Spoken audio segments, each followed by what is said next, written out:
Alright, so we move on to the next matchup in the series, which is European West versus Canada. Anna really has a strong team. I think that on paper they're the strongest team. We have Grandmaster Alpha, former Dev Riv, and tournament savvy Poncho.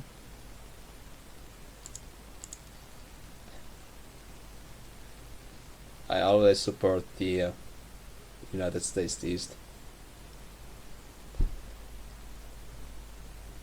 Alright, so I think... The USC's team, of course, can still win a bronze medal. So not completely out of the tournament yet. So who was running liturgy this game, Ryvirath? I guess we should say that both me and Jim are part of Eastern Europe, so we are on the same team as Muramasaz here. Yes. So Ryvirath is representing Canada and Muramasa is representing Europe West. And Stoicrooster is the captain of the Europe West. Then I'm just a bird. This is all true. What is said is all true.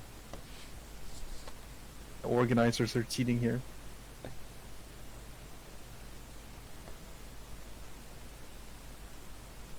I have never seen Divine Liturgy before. All these cards I've never seen. With some liturgy. It's most of their swarm, I think. It's a bit too expensive for normal bomb decks to make work of. So Ryvirath is a player very well known about that, also former developer, but very well known playing this weird but still somewhat strong decks somehow magically. Diamond versus silver. So Ryvirath is taking the early game advantage with that Roku Legacy skin. You drop the turn one Adjudicator even though you have no spells in your hand. That's the brave man's play. Also a funny fact that the Roku Legacy artist, the sprite artist I think, worked on Duelyst for a while. I think the Elix skin, the Elix MK2 skin, is very similar to this one.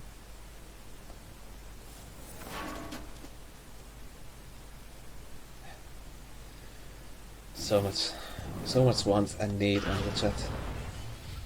Mr. Mana, you get the code, or you get the skin in form of a code, which you can activate. So if you already have another code, you can give it away to a friend.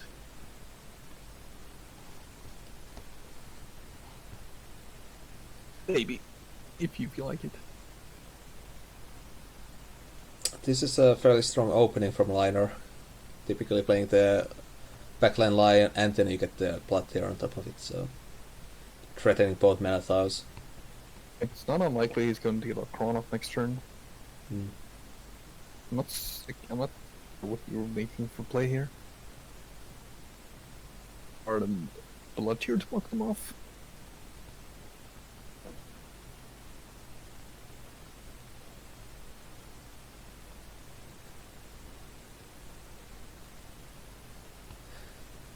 Yeah, you can't make an argument to keeping the Blood Tear in a hand, I guess.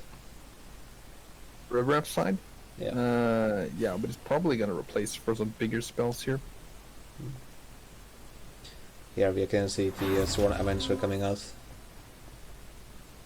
Just want to wonder to Blood Tear to deny him ramping up to 5. It doesn't We really aren't work. really sure what we were expecting from him at this point, though. Since we could very well be playing against the Duelyst, and I guess in a way we kind of are. I was expecting Rift Walkers personally, but you know. During playing Blood Tear here. When you have Chron in hand. Playing Blood Tear seems like a super slow play.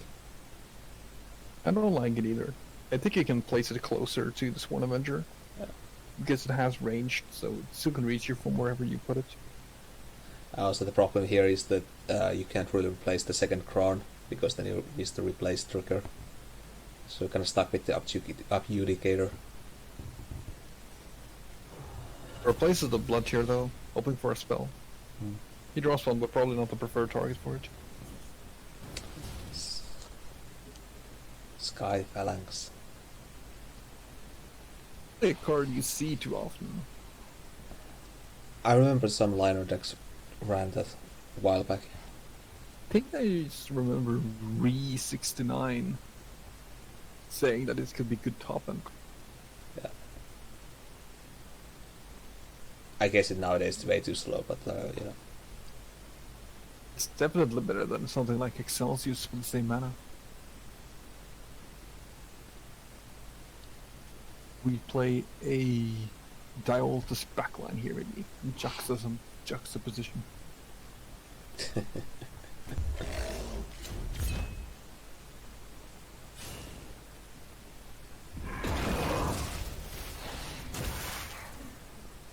So here we get a pretty neat clear on the bigger threats on the board. But I think we roped this turn because we gave him access to one of the Sworn Avengers here. The Lion, because you see that the Sworn Avenger that was placed in the middle should have been placed one tile down. Yeah. Lion would never be able to reach it. So if it had been here actually, then a Ryvirath would not have like a pretty good clear notice. I think that's what we're saying here. Yeah.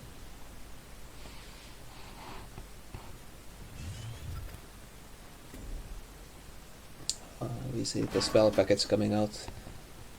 So pretty good Adjudicator turn this time.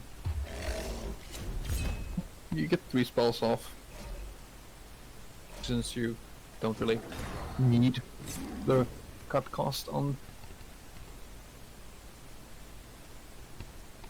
In the end, had that position been slightly better, we could have ended the turn with Sworn Avenger on board. Yeah. It would have allowed us to clean off the line. I think that being safely at 5 mana, we make a particularly strong play.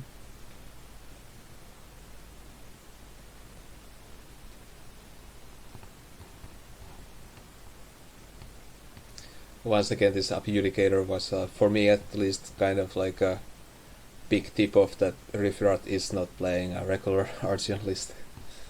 I was expecting him to be playing Call to Arms at this point now, because Call to Arms is a 7 mana card that lets you... everything you summon here by your general +3/+3. Yeah. I mean, all the cards who had been playing this far were pretty standard Argent cards, but... Anyway, it was perhaps a bit of an odd pick, but it's not something that you would raise your eyebrows over. Yeah. Here it comes, no tigers. I think we maximized, or actually we had a 100% chance of getting the Clear, yeah. Yeah. Oh, so one card like the we probably should be seeing a lot more of the like Tigers, like in all fairness. We see it quite frequently. Yeah. We have it in multiple of our lists.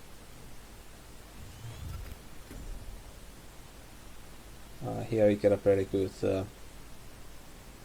Hover over the leftmost card in his hand, perhaps. yes.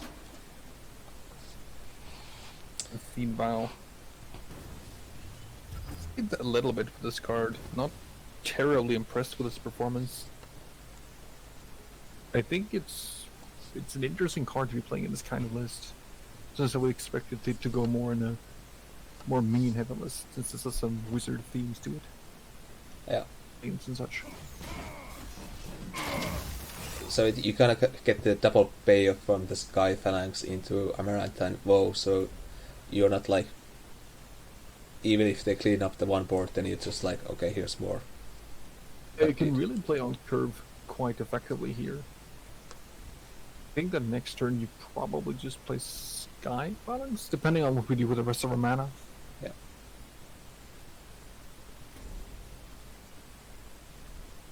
So like this Silver Knight is basically just a throwaway card here to stall for the 7 mana turn, which is usually what Tempo Argent tends to do for Archer in general.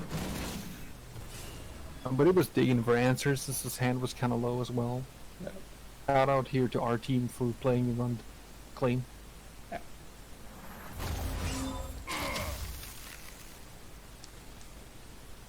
Which probably makes the Rift's game plan a bit more difficult.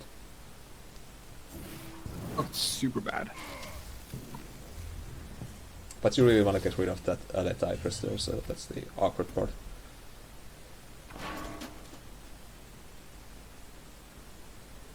So gets off minions here rather than clearing board.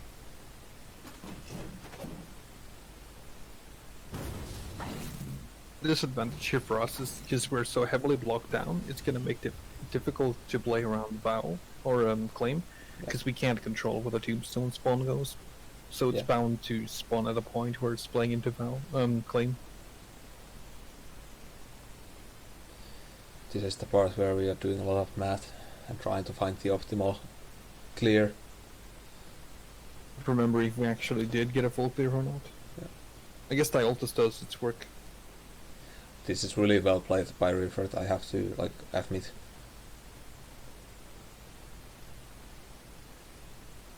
And no, he plays around before very well.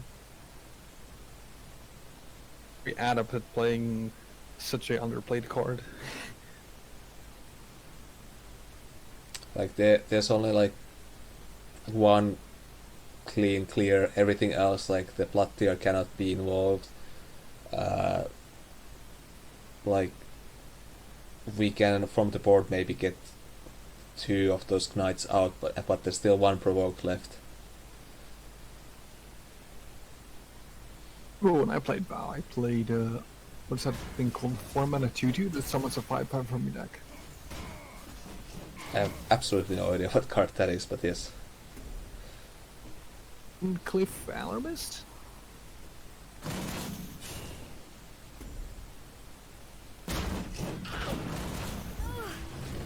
I think somebody tried to play Mentor in Artium like really way back. Like when the first card came out. So it's not totally off beat. I think this might just be a slight sequence from us here.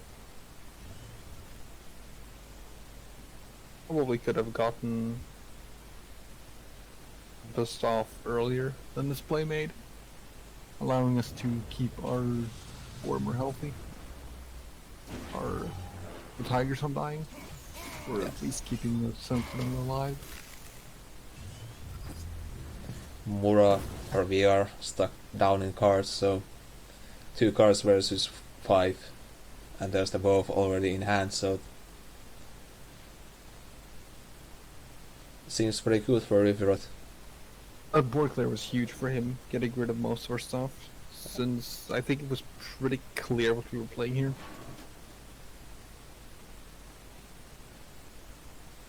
You have the Divine Liturgy and the lot of provokes in hand, so I wonder if Divine Liturgy perhaps isn't just win more in this kind of deck. Like if you get the Vow value off, you should win the game nonetheless. but he might be just running like 1 Vow. I don't know. Hard to say. I wonder if we maybe should have attacked first and then ward. Could have pushed for some extra damage there with a cob. Yeah. I think this turn was a bit of a misplay from us. Not sure what we are going for with that cup. We were just trying to keep it alive. Yeah. Essentially. And it turned out to be a good thing. Extremely unfortunate spawns for Ryvirath. Yeah, he only gets 1 provoke. He gets the provoke our Latigers from hitting him in the face. There was actually some calculations done by a known werber, I think, and it was like 20 to 21 chance that he gets double provokes off. And just such a detail that exactly these 2 spots are open also means that we can move our general down, help cleaning up. Yeah. Look, our knight. I think we're at this point are just frenetically telling Muramasaz how to play this turn properly. Yeah.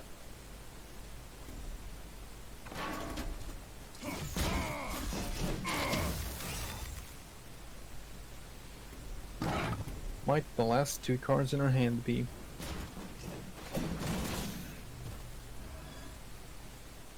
Here comes the Divine Bond roar. It would have been such a cheesy way. This was a really cheesy way of ending this game. Yeah. I mean, Ryvirath and Gan was very happy with this. I gotta hand it off to like Ryvirath, like that was super unlucky. Like Ryvirath played really, really well this game. And he loses to like 1-0 chance.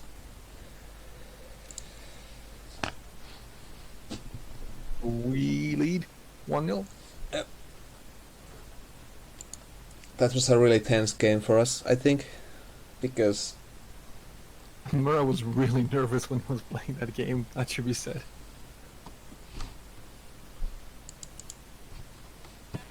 yeah, it was just like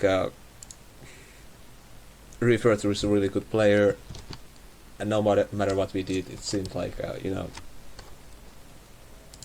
we're still behind somehow. You just search for your own name. I did it. Just search for. Bar. Shh. Okay. I think we're going to watch Jim 9137 here, and himself play against StephDawnheart.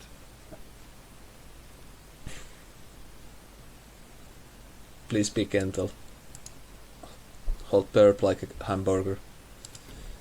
It was not a match we were very happy to get. It seems like they had a good read on what we were doing. The odds were, I think, 1 in 21, like Nunverb just said in the chat. Yes.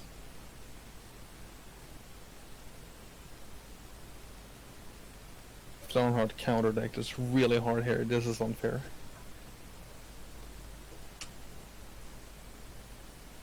I like the reassemble that you told me to put in.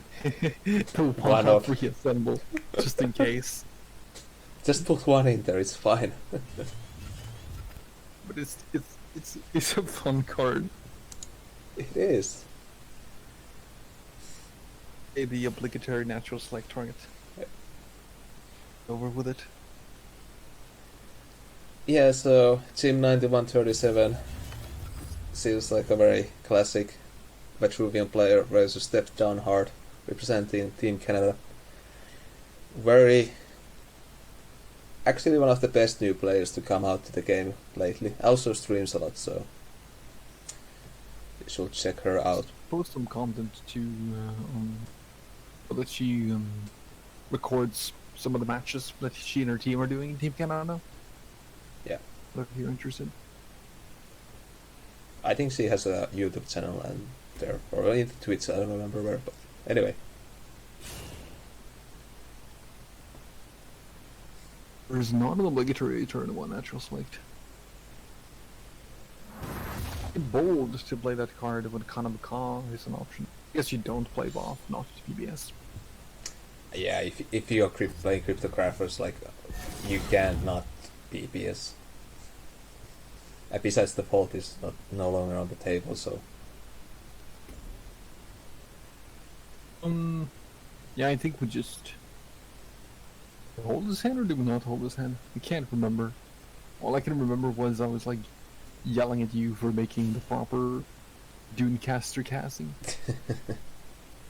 All I recall from this point. Yeah, I think people will also want me to play the Fireplace here, but I think usually playing Fireplace too early if you don't need to is a mistake. Well, I mean, I guess it's 1 mana short of playing Plasma. Yeah. This is kind of plays into Rebuke, but it does leave us a 0-4 for next turn, so I don't know. You tend to be susceptible for board clears when you play a deck consisting of board things. Yeah, well, yeah. I mean, even if she plays a Rebuke, then it's like I still have the obelisk out. So I think that was like the thinking. Playing to Plasma Storm 1 turn before they play Plasma Storm, I don't know. rebuking the plasma storm. Kanam Ka here in their hand. And the Wind Slicer of all things. Yeah, I think Wind Slicer is a very good card. 2/3, very good The chat effect. dislikes our buffs here. They think that we long targets. We did force Valve to take 4 though, but I don't know. Here comes the natural selection.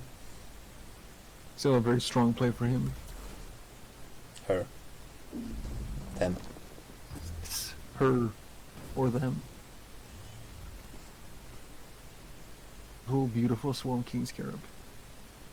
Swarm King Scarab. I wasn't convinced before, but I think it's one of the best late game options Vitruvian has currently. And I think it's the strongest 6 mana card in the game.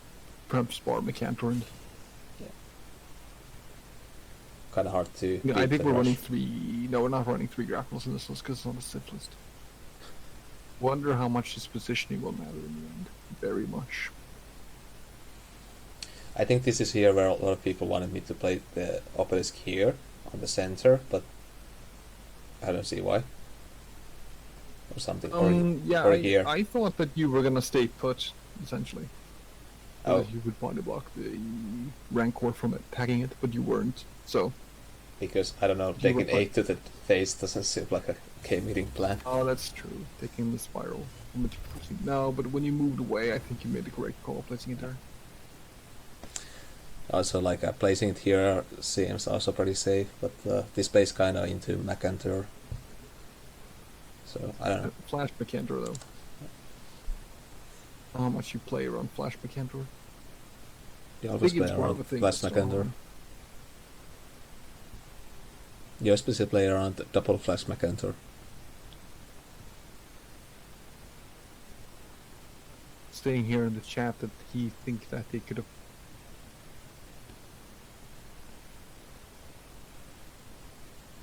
I kind of agree with him.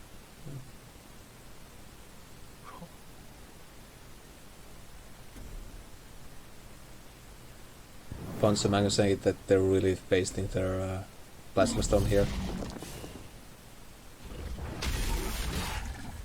Yeah, I gotta say, I think I felt pretty happy about that. Because this next turn is really easy for us now. Yeah, I think we just Blood of Air the 7/3. Yeah. Maybe replace the Roshes as well. Yeah. I think we were like discussing the damage output with something like Elucidator. Because Elucidator presents like, what is it, 9 raw damage with a Rancor on board? Good for 4-drop. Rancor with a Pango. The good old Razzle Dazzle.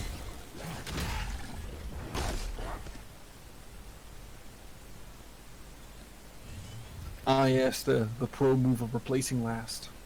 Yes. Very, very smart. Yeah. Let's put him in the play.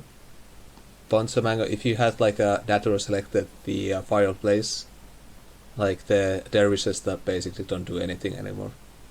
And then if you had played the 3-drop, I would have been so hard pressed to find a board again.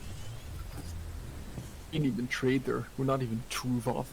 Old Xerix would have traded. Yeah. I wanted to trade. I hope I didn't convince you not to. I think trading was perhaps correct. I don't know. We counting Rancor, Drogon damage, maybe? Yeah, I think that was the thing. Drogon damage, so. Crypto into Drogon into something is lethal, I think you said. Did though? I don't It was know. up to 8 attack, 9, 18. Actually. It was pretty close. Here we see the Sworn Avenger coming out from the Team Canada side. Very card that had Squealoo's a game. I think we were debating very heavily if we were going to play Swarm King or if we were going to play Comp. Yeah. Because our argument was like, are we dead to Flash draw gun. Gun of this turn? Because we were pretty certain that if we could stick the Swarm King, we were most likely winning the game. I think it was unlikely to hard clear it. The Cantor Greater Fortitude would have been enough. Or Mecantor Greater... Yeah, Mecantor Greater Fortitude would have been enough. Yeah, there was a heavy debate going on. As the player on the seat, I was super confused. But yeah. I think I wanted to see the Swarm King play here. But I think Mura wanted to see Ka or somebody. I don't know. It was a really confusing conversation. So that's like one of the things when you're playing in a team, is that you get a lot of ideas, and there's like this one guy who's super confident, and then you like start questioning everything, and then the timer starts clicking. As far as I recall, you just kind of made the decision on your own last turn. Yeah. Or last second of the turn. Yeah. It wasn't an awful play. Like, there was two play here, one safe play and one... Like, either was fine. I personally think playing the Swarm King was better choice, to be honest.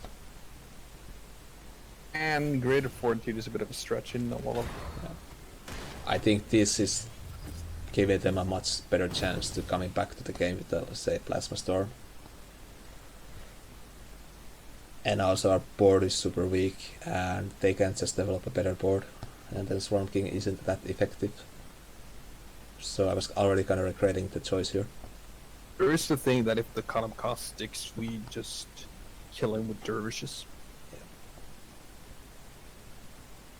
Kill him with the 3/3 flyers. Yeah.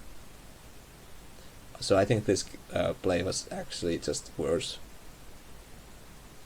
We were not super happy when you showed us this play. My, they run Mecantor. What a surprise.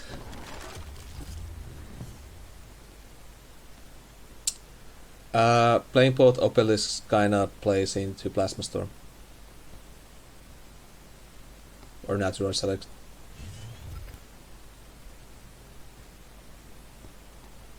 I mean, I get the point behind playing the Obelisks, but just Swarm King is just a better play, I think.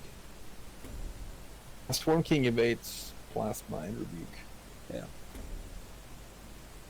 And it's possible we wouldn't get punished. But considering that he buried to Blood Tier that turn, wouldn't that have been enough to clear it? Yeah. The Blood Tier would have been 5 damage, then 2 from, yeah, so he would have been able to clear the Swarm King. Mm. So, in that sense, we were correct. The thing is that if he Plasma Storms, he's just already ahead, because I'm down to 2 cards if I had played the Obelisks, so I don't really like that plan. And he didn't play BBS, which is a very clear indication of... No, he didn't have mana for BBS, but he had BBS up at the very least, and we were worried about the Drogon. Yeah. So here comes the Nimbus. Yeah. One of my favorite cards, to be honest.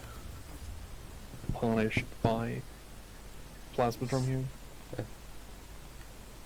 Probably lose the game if he has it.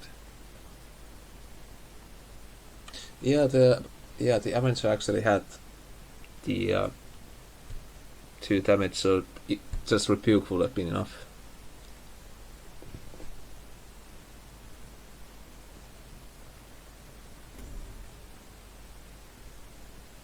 I don't know, hard turn. I think still playing Swarm King is better. So. I had the clear, so the play we made was eventually correct. So we were losing to a backline for an event draw over time. Yeah. there actually are 3 Blood of Earth in this deck, but not too many other range removal. Oh, it's kind of an odd list. It's essentially just obelisks put together with a bunch of good Vitruvian cards, I guess. Obelisks are good Vitruvian cards, and it's a very strong deck. Shh. Because we have a top end, so we don't need draw. See the top end we have a 6 drop and a 3 drop and a 5 drop.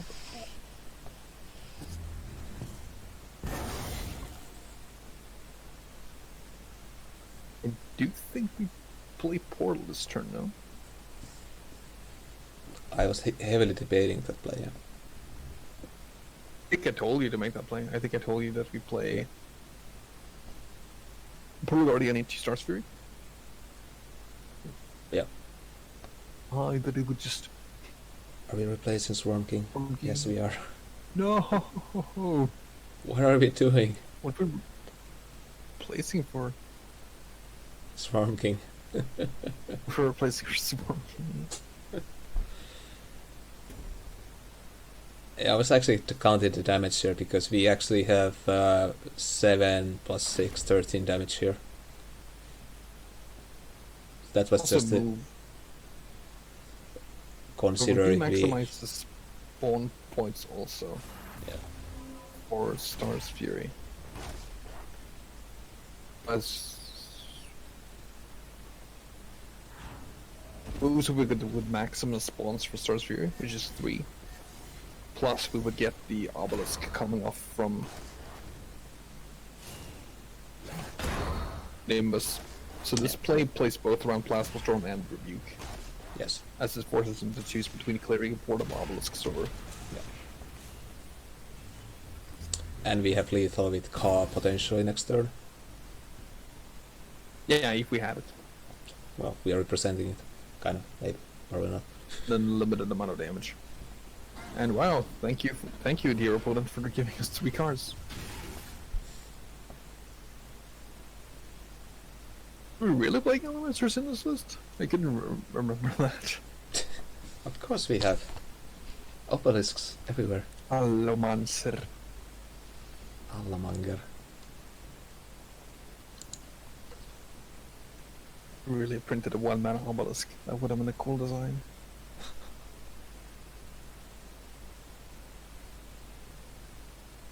Well, you have 6 mana, you play the Mecantor here. Macantor still loses here. We have lethal on the board unless everything gets cleared.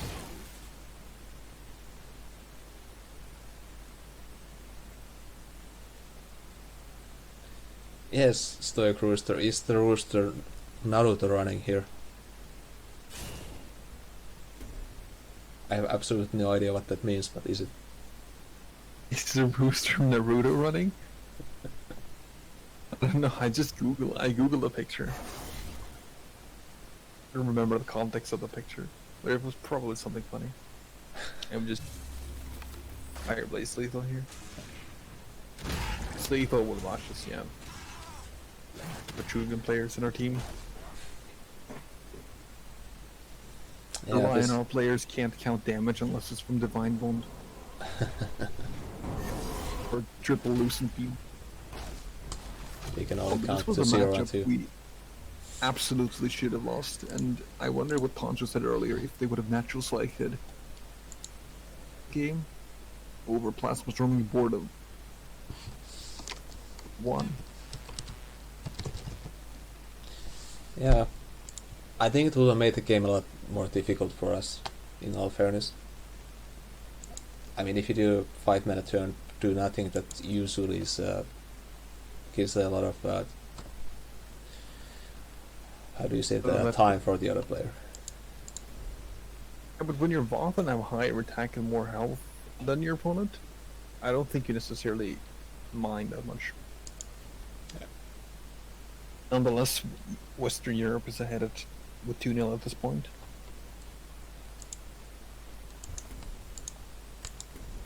We see another 8-kids list, heavily inspired by Mercedes. I think it's essentially Mercedes 8-kids list, except it had just over OBS. Specmaster Titan was probably banned because everybody would have played Titan.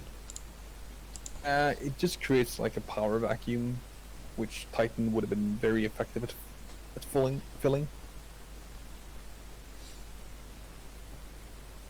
Owl was banned in Songhai. And Arcanist Shidai would have been really powerful. Powerful in the meta without sense leaders and wanders and such.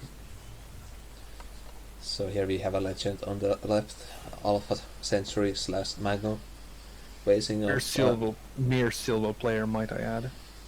Well, Silver has the best players. Next to Stoicrooster, who is not Naruto running. I could be playing Assassination Protocol on this list, who knows? You know, it looks like that. I'll take your word. I've never seen Naruto, so I have no idea, absolutely no idea what you guys are talking about. It's when you run, you're forward leaning and you have your arms kind of backwards. So you're saying Naruto is a bird? Don't think I am now. I'm running 8K songs. I think the only 8Ks will be cast from Alpha Mango this game though. Running Calligraphers in the stack, I might be. I think you did here. Actually, I have absolutely no recall of this game. I think both sides made some misplays in this game. It was fun. It's essentially like, how do you play mid-range Kalios without Panda? Oh, you just play a greedy game. We should have played into Frenzy here. It gives me ramp to 5 mana, and there's a lot of good things at 5 mana.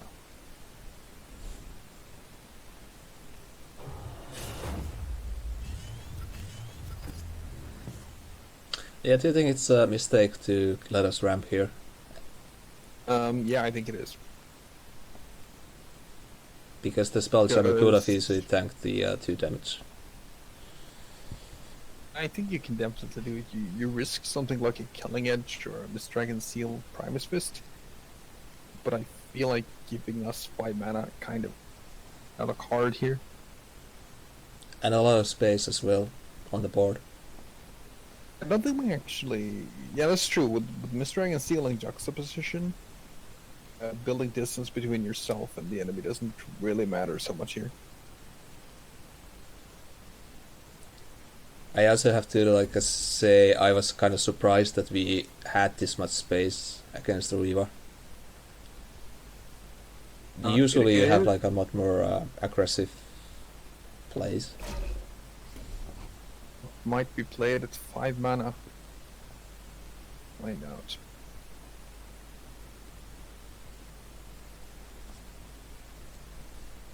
I think the reason we're hesitating here is because correctly, but this was because there was a 66% chance that the spawn would go behind the Tigers, and that wouldn't have let us clean off the Primus Fist. We could have increased the chances if we had played right behind the general. No, that doesn't work. Never mind. Increase them. I think that was still an alright play. Actually, you could have just placed it here. Then you could have had 3 spawns, 1 bad spawn. Here you have 2 spawns and 1 bad spawn, so it's more likely you get a bad spawn the way we played it. But if you played 1 pack, then you have 3 good spawns over 1%. That's true. Could have had a 75 over 66% chance. Yeah.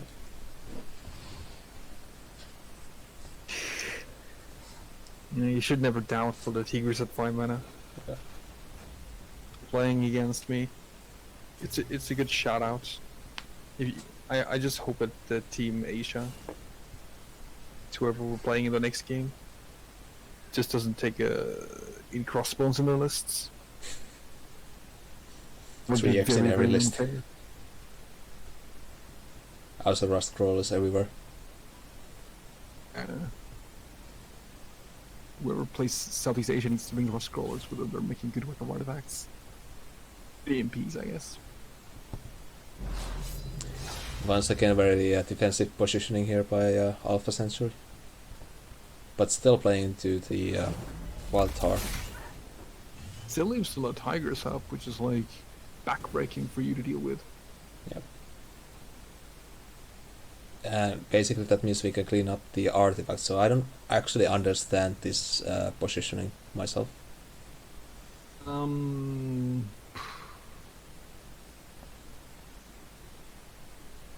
Oh, like, I guess you're trying to play around Frenzy as much as you can here. While also... I don't think we had Miss Dragon Seals or Juxtus in our hand at this point to really have that tar swirl around the board. Yeah, so I did but... not want to mill that card. Yeah. I mean, like, we're being worried about milling the card, I think is kind of weird. I mean, why not just play Crypto Rockatoptera thing? Oh, it's 3 mana, okay. Yeah. I don't know. Maybe he feels like he wanted the spear to kind of redirect some of the damage to his minions. Keeping spear equipped into your turn is pretty powerful. Yeah. There's other good stuff at 5 mana as well. Getting the Onyx Jaguar out. I believe we do ramp here though, so we don't get the movement on. The arrow showed up briefly, but it was. We're also playing hard into Thunderbomb, but I don't think he actually drew it. Thunderbomb punish. Yeah. That's the West Europe way. Playing into everything. We specifically try not to play into.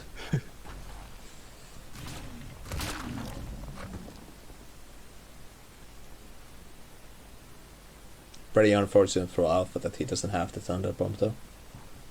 Would have been enough to clear it? He has 4... he could have cleared board here with a Thunder Bomb. Yeah. Thunder Bomb on the Tigress and just whatever afterwards. But double would have to clean off the...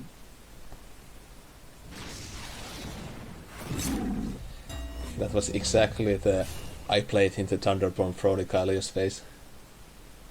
I wanted to move the... I don't think there was a way I could have placed the Jaguar without playing into it. Or at least I didn't see it when I played the game. You could just like play it before you like moved the Tigers, I think. Right? That's fair. That's fair. I haven't been playing too much with Onyx Jaguar so late, so I'm not the most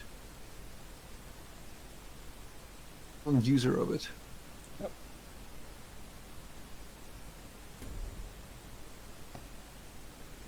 Yeah, I remember you were pretty upset during that turn, so... It was, because I could have lost that turn. I stuck a Tigris on board and I could have lost it all. Stuck the around. streams.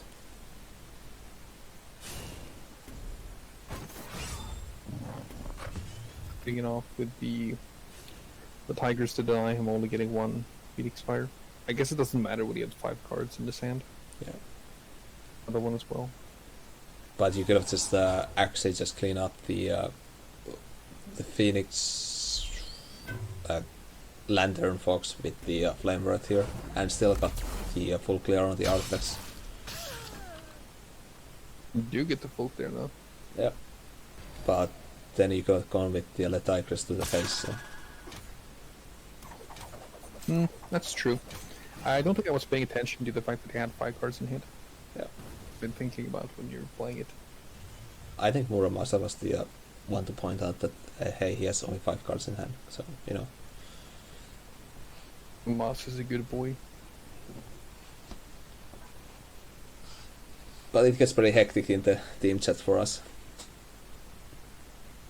And that's even though not everyone speaks their minds clearly as others.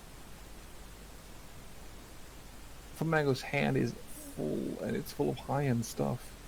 Not really what you want to see here at this board state. And cards that don't actually matter, like Spelljammers. Very awkward turn for him. Yeah. This is a little bit what I was saying earlier, that most people tend to play it their own way. I think that maybe Alpha wasn't super used to playing this type of league. Not a great play for Team Get Out of Here. My 4-drop inning with a 6-drop inning and ending the... I still to let Tiger survives.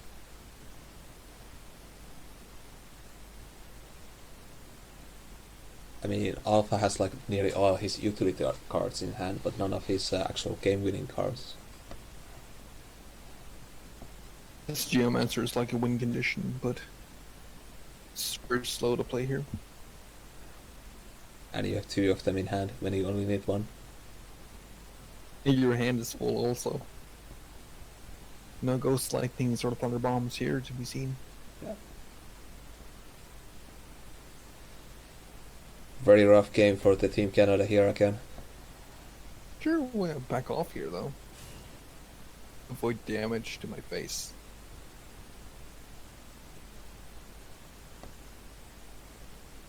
I think the idea is that we are pretty ahead on the board with the second Onyx Jaguar coming to the board, so we can pretty safely just take it a bit slower here.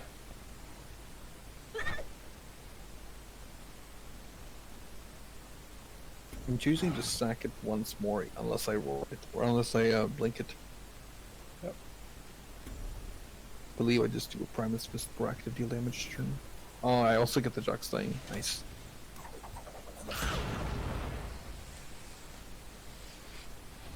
Probably was a better play here. Because I remember this juxtaposition of mine was like minute decision, last second decision. Yep. I think it was correct choice pushing the damage here. Yeah, cleaning off the Onyx Jaguar is still super bad for your opponent here. Because you're still taking so much damage. Yeah.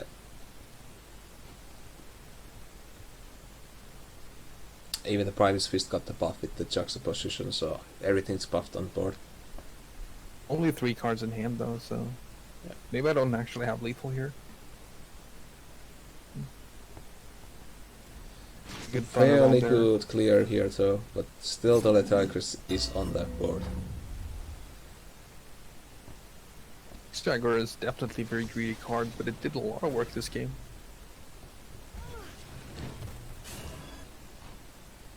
Didn't get punished by Alphacentury's hand. Oh, that's true. Thunderball probably could have won the game. Yeah.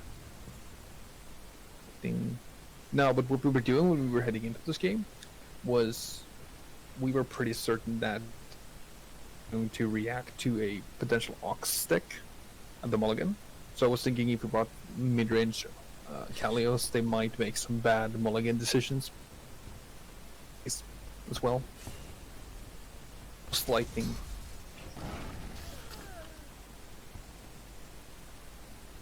Would you think he will have made a different mulligan choices if he... now that you saw them? That's what I think. Because you don't see if your opponent is playing at a trial when you're making the mulligan, but you do when they make the initial replace. Lethal here though.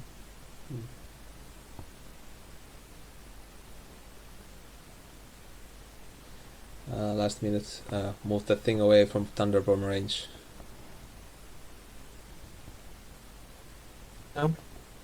Alpha still has more cards in hand than I do.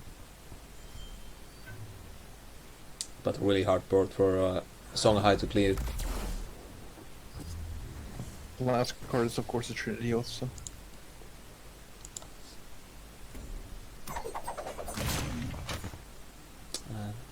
Alpha does what Alpha does best. The honorable suicide to the face. I was actually talking about that in the game. If you might, my suiciding, and he did. 3-0 so far. Team Canada undefeated at this point, save for that GS Valhalla match.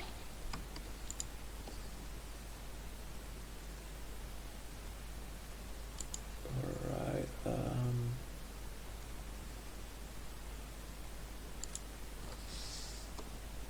Do you want to see some Callios or should I? I just think what matchup that was in the Shidai one. So you want to see some mantra action.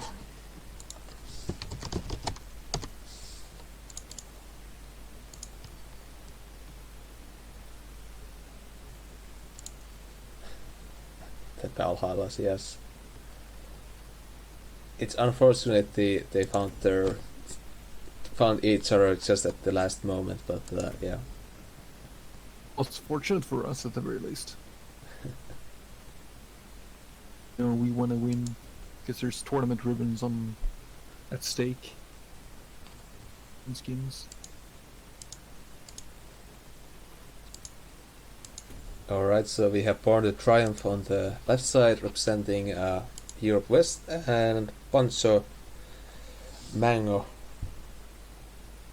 or Ponchocentury on the right side representing Canada. In case you guys are getting confused by the names, yes, it's confusing and I'm super confused already.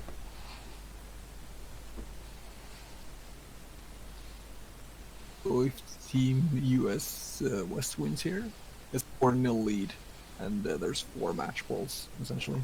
Yep.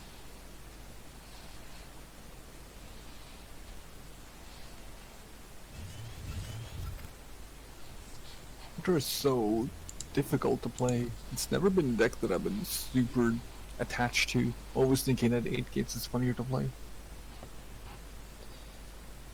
Yeah, like there's been like a lot of mantra lists in this tournament, and I think they've all like lost. We were debating the turn 1 Phoenix Fire to face, Which I think is fair debate to be had, but Katsu in hand, and we have the bold, what is it called, Rockadoptera? yeah. So we are sane people, we don't do it. You even have Adjudicator in hand, so you know 1 mana Phoenix Fire seems pretty good. There was no to be hand the turn.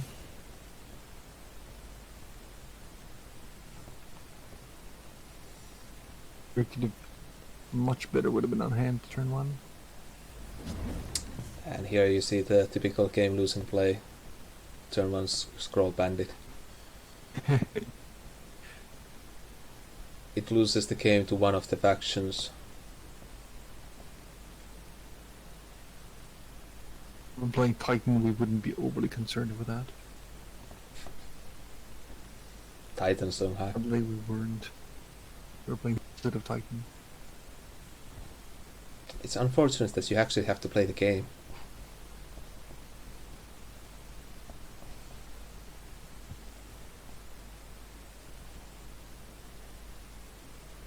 So how do we clear it though? Because we pretty much have to clear it here.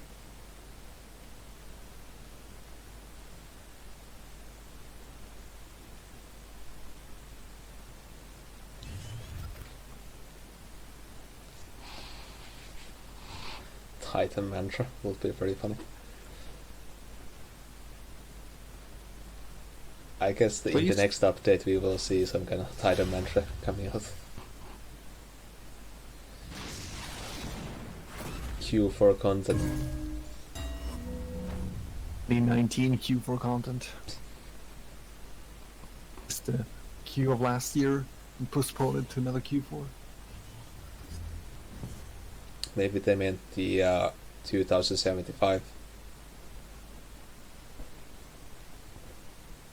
The intellectual property of the game public domain. Anyone can make a duelist at that point.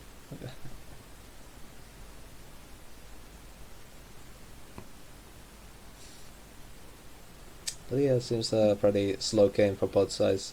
I'm not sure how the Karadov is feeling at this point, but well, it's pretty rough to be like 3 games down already. Essential access all 3 mana house, and you're at full health. I don't think you're terribly that much disheartened. Oh. Just is just gonna play Rust Crawler here. Or Rust Crawler. It's actually pretty annoying because we were counting damage here, but couldn't really see the obvious clear. The mana short of Cobra Strike into Kotatsu. I could just Kotatsu and hit the jammer. And then play Rocktopter. Might even be what we wind up doing. Because I think that in order to crit, we have to hit it. Mr. Mana is asking the real questions. Is Gallius also a Naruto running? We're all Naruto running in our hearts. Well, Thunderbolt makes the cleanup clear a bit easier, but I still think just taking the tree and Kotatsuing is the best play. Or argue at this point that taking 3 meant that the artifact was dead to blink, flame wreath, and attack general. King here sacrifices our artifact. Yeah. But we wind up making the safer play. The chance of killing is keep the artifact. I think the issue with this play is that you are basically throwing away two of your best cards in a mantra deck, so for 1 million. We're also not pushing any significant amounts of damage here. Yeah. He's at 23 after 3 of our turns. That is a good question, Mr. Money. Yes, you do. Yeah, because it's going to be a 3-1, right? Yeah. But do you actually need to clean the Spelljammer? Well, none of us here are very good Mantra players, which perhaps is on why we're playing a Mantra deck then. I mean, we've played the Mantra in every single set we've played thus far, right? I think so, yeah. I think we won 1 game with it and like lost 4 or 5, so... Keep those stats in place. Yeah.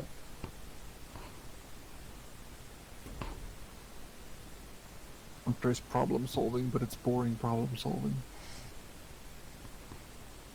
But yeah, I still, when you think about it, like, why didn't we just like Cobra Strike and back off? Are we scared about extra cards? I think we're scared about him reaching us with his minions. Let us keep the intact. But it's kind of like a funny thing because, as you said, it's not pushing damage, but then it's like you're playing Guy with a blink, so I don't know. Drawing the Blood Rage Mask, which we would have liked to see turn 1. Oh. And once again, we are at the same conundrum.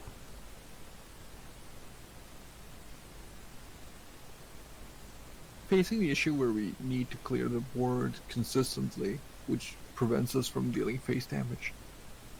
Essentially. Yeah, this is why they say Mantra is actually a very difficult deck to play, because it's really hard to balance face damage with board clearing. And also keep yourself alive. And your artifacts.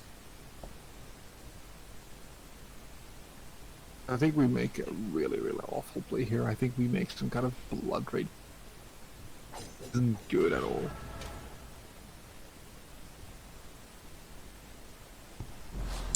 This does get some pings in, but it's not actual damage to the face yet. And it completely exposes our artifacts to clearing. We have 3 charges in the Blood Rage Mask. I think we were like saying, well, if the Blood Rage Mask 6, that's a good thing, but the Spear is probably dead. Well, the Spear is dead, but Maybe not the mask. And Kalios is at 6 mana, so Flame Breath is very probable play here with 6 cards.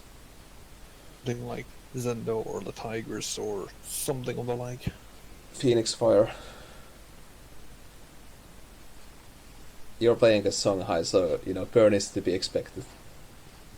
Which one, if it is?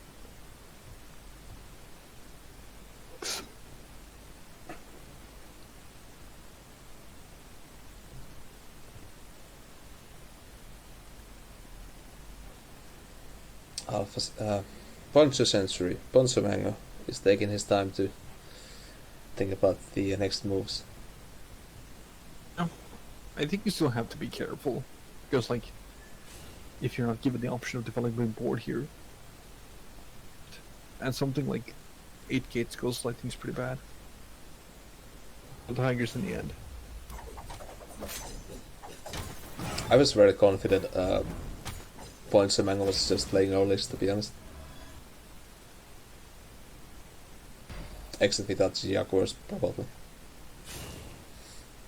And most lists, like most of these lists, tends to be fairly much the same. There's just a few differences here and there in deck building.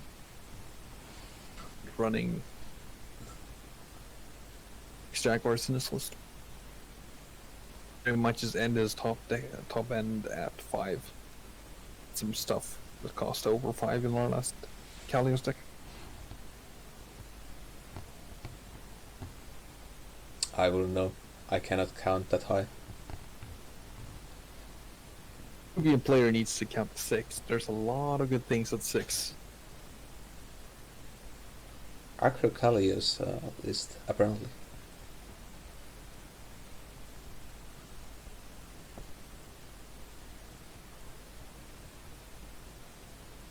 But we were thinking about clearing off the Tigers here.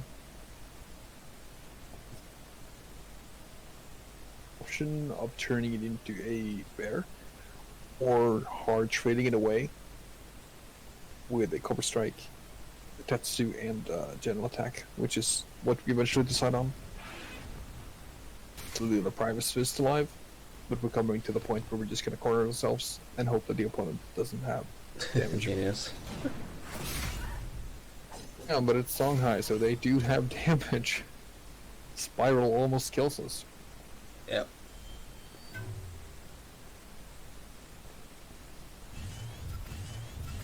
And still no mantra inside, so this is a really unfortunate draw.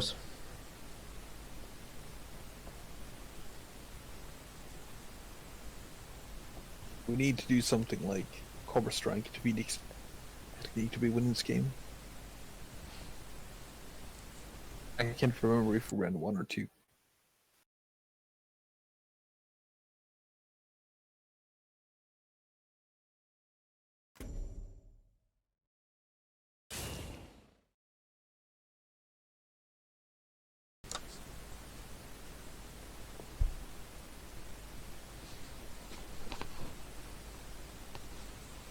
This calm and peace of 2 Songhai players meticulously planning their moves and enjoying the particles of the snowy sky falling gently upon their blazing blades. Very poetic. And then they play Backstory to your face. They have all the cards in the world.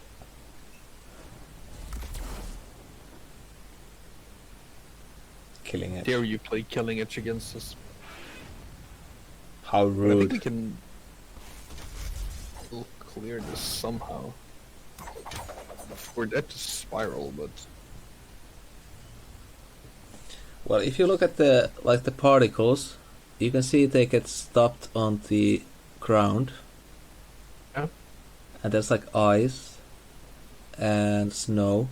So I mean, yeah, they are. It is snowing. I think it's a nice effect. Get in the way. You can still see things, and you can, get it when it's not your turn. Just clearing your board in the meantime. just admire the snowfall. It could be also like the gentle breeze that you can see on the background, just blowing against the trees and knocking off the snow, the loose powdery snow off the branches. I think it's snowfall in Scandinavia soon, so you can see it with our very own eyes. Snow-filled streets. Meanwhile, on the game itself, there was the thunder bombing and some OPS action, but this looks very, very difficult for us. Now Verber says it's Fallout. Is Duelyst really taking place in the Fallout universe? It's just a theory. Lore. A game theory. Reads the Duely lore. It could be anything, really.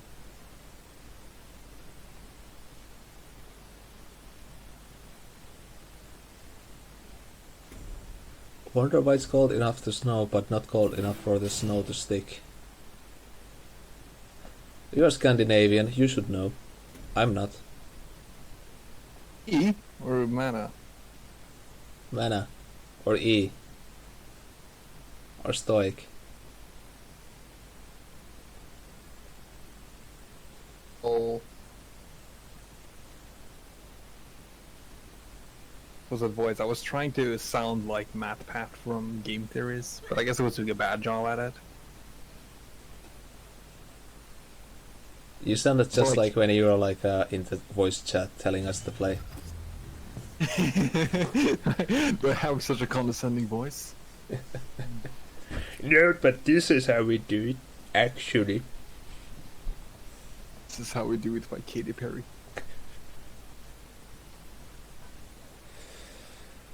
Spiral. Why do we have Spiral on this list? Also, we're like super close to killing him here. I think we were one up lethal because we could make the play of Blood Rage Mask, play BBS to get one movement, and play Cover Strike and BBS and attack. Because we have Kiyomori here. Kiyomori. So we would have had lethal here. Morgan Freeman is the ideal narration tone.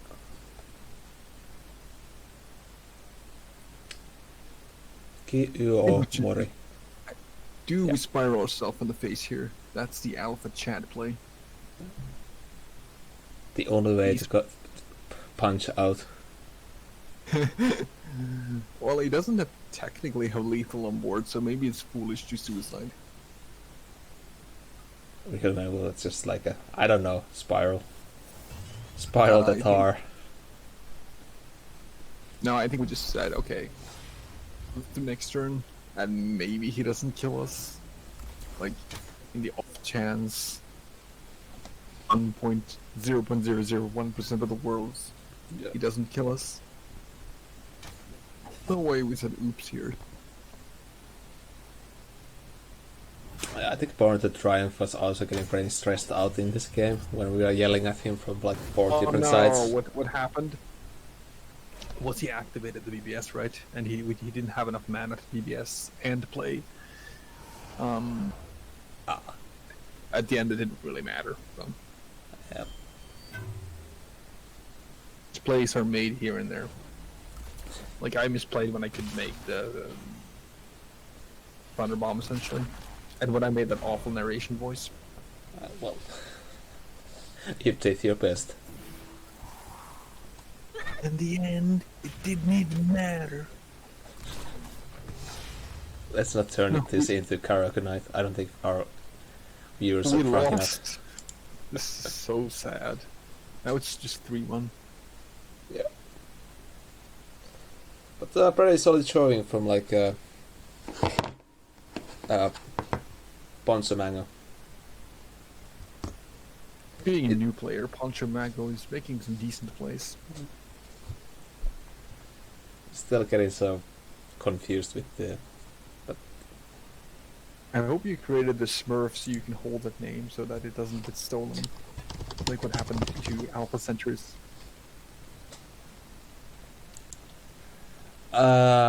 So do you want to see Starhorn or Callius? Ooh, I think I want to see Starhorn. Of course you do. It's my favorite deck. Oh no, I played too many games. I don't know, it wasn't too bad, I guess.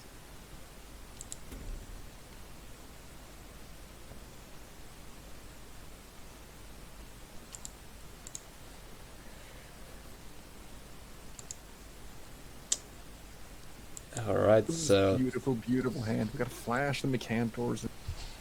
amplifications. It's amplification. And kujata. Ujata. Kujalla ollaan, kun kujata heittää kujaa.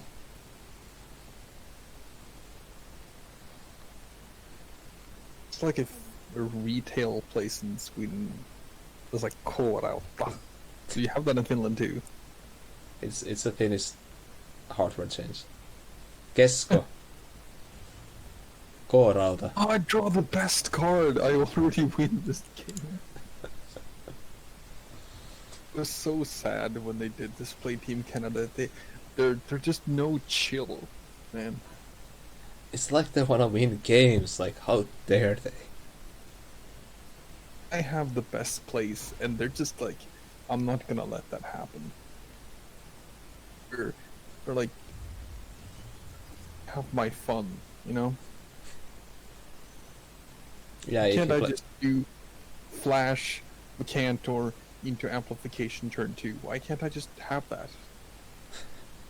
It's be denied from me.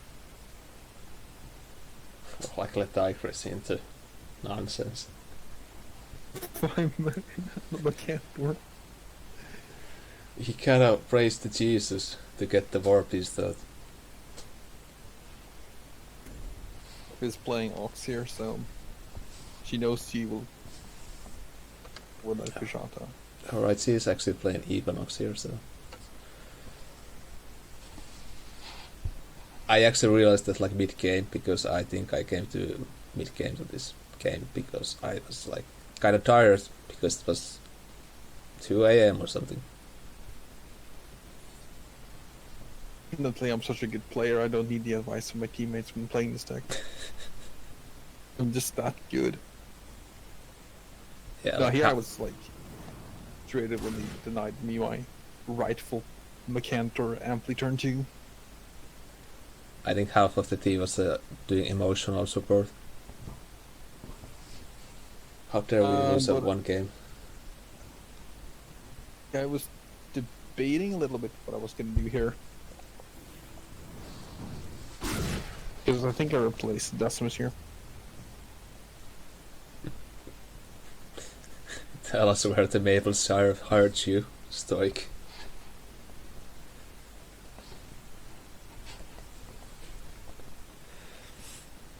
Maple syrup hurt me when they denied me my Kujata play.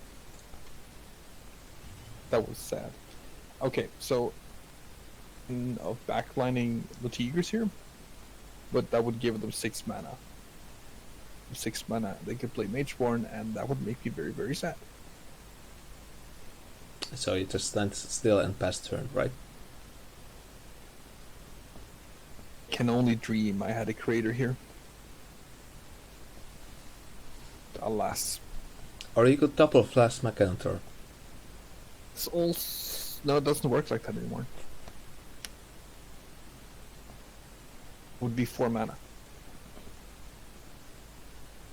And I guess the Mechantor will die, but you know, small details. Yeah, it would if it still worked, but it doesn't work like that anymore. Just make this play. Suddenly I have no attack target, so... This turn. Yeah.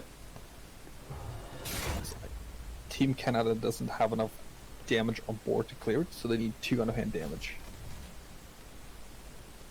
Blood Tear on tile into Scorn would be enough. Dancing Blades, I realized that there were one off of Dancing Blades also. Yeah, I'm actually not sure why we just denied the ramp, right? Like I did not want them to get turn 2 Mageborn. I kind of thought that was pretty bad for us. But now we are putting like our best card in very suspicious position. Yeah, but I was like, oh, how can you clear it? More. Dancing blades. If an Oxless... No, Dancing Blades isn't enough because you need to ramp. You can only push for 7 points of damage with Dancing Blades. Oh, that's true. Yeah. Blood tier Dancing Blades is enough. Two of them are down. Casually takes 4. No issue. Acer Herald to the rescue. Casually takes 1 then, I guess.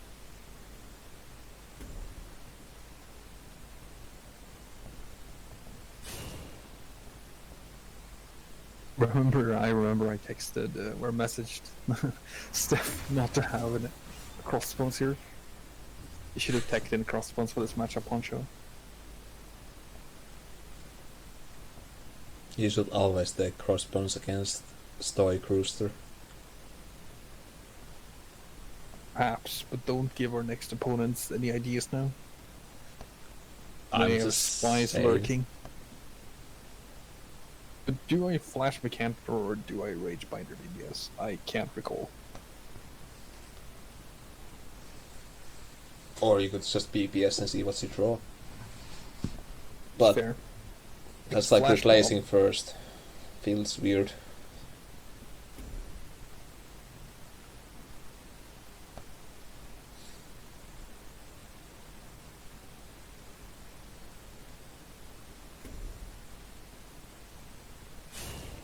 And I think I just plop down Binder.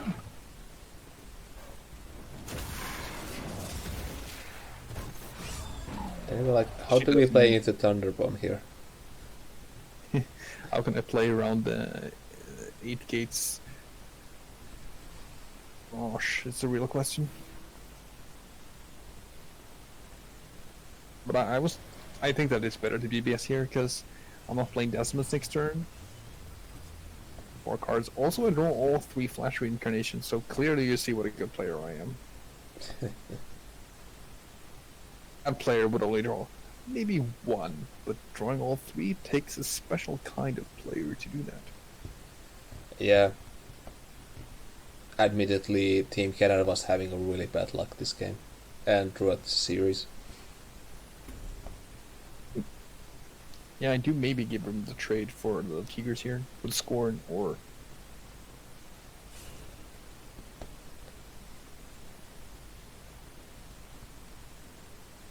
Despite being so skilled at drawing 3 flashes, I probably should replace 1. Very Magma hand indeed, yes. To Clear get the board. bad roll where he gets health back. We're playing Kalios and not Saran. Yeah, this Purgatus is... I think it's always kind of a cool card. Oh yeah, for some magical reason, clear on the Tigers. I was very, very surprised by that.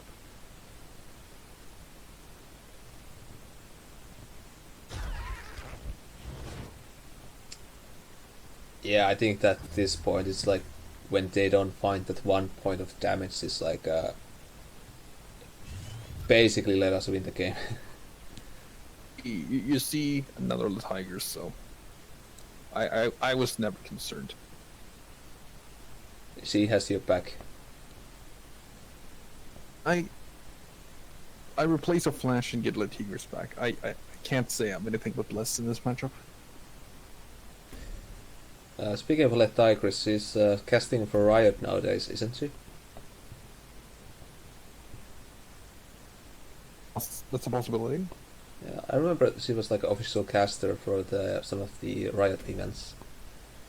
Or League of Legends games, or something. She's missing some sweet little Tigers action here, at least. He comes for 1 attack. Yeah.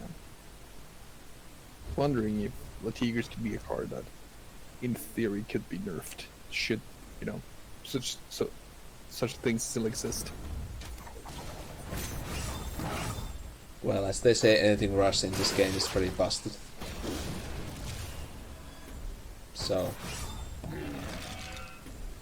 Just keep more rush. Rushy.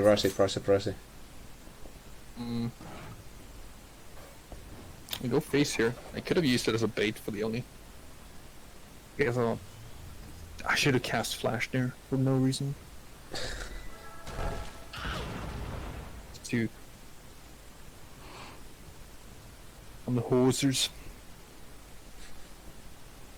I know the feeling, Mr. Mana. In my world, there's only two numbers, 0 and 2. Well, there's 3. The attack that dervishes get post 1 fireplace. I still count that as 2. So what I do, I just double the numbers and divide it by 0. And here he, or she, you can get a fairly okay. Just get clean. It gets off, of course, by killing the tigers, but it's still fine.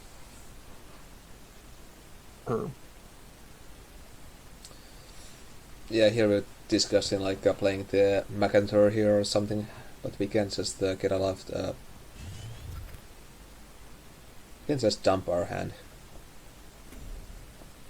I think you actually, I was just gonna play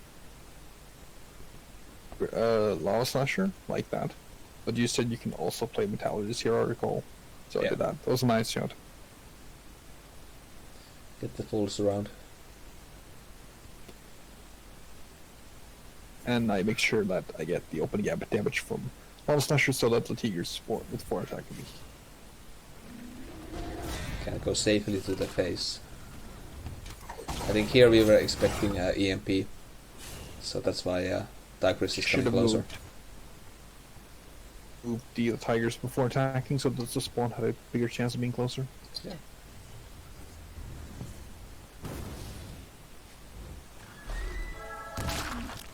It's true that the Oni prevents some of the full surround, as Poncho's saying, but Steph can't really run away from anything, and we were pressuring lethal on board, bar an EMP, so.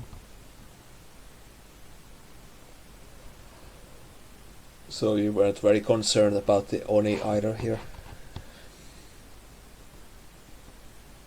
Because beyond the EMP there was like very few comeback cards. You can Bone Reaper, I guess, but like, Referral was strong to Bone Reaper here. Well, the Bone Reaper doesn't really do anything except stall for 1 turn. Bone Reaper does clean up the Tigers and provokes. You can. Oh wait, you can. Yeah, you have the blink up right there. If the Oni didn't exist, he couldn't have played any minions, or she couldn't have played any minions.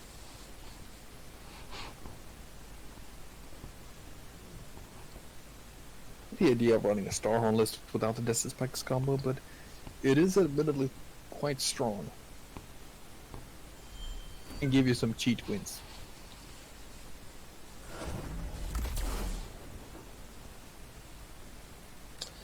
Sons of Paragon is a pretty decent play here.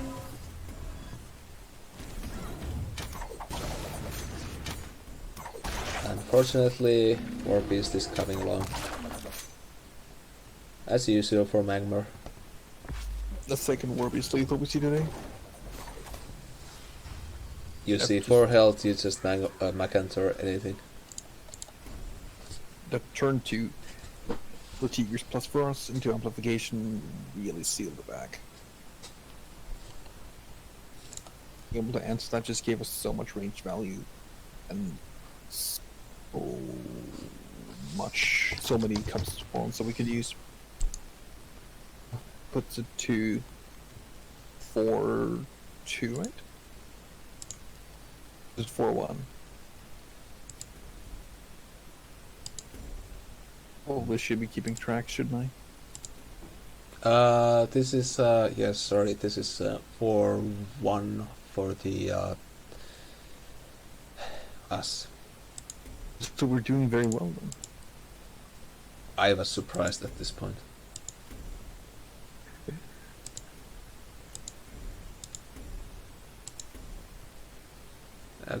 Okay.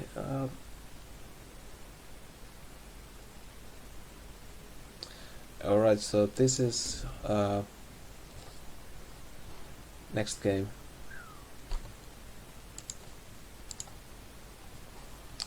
So yeah, Christmas series, Muramasa playing of Ponchomango. Ponchomango. So we have 2 Christmas trees. So they have both have equal chance of winning the game. Remember, we pulled a fast one here because I said let's have Mura play. My list.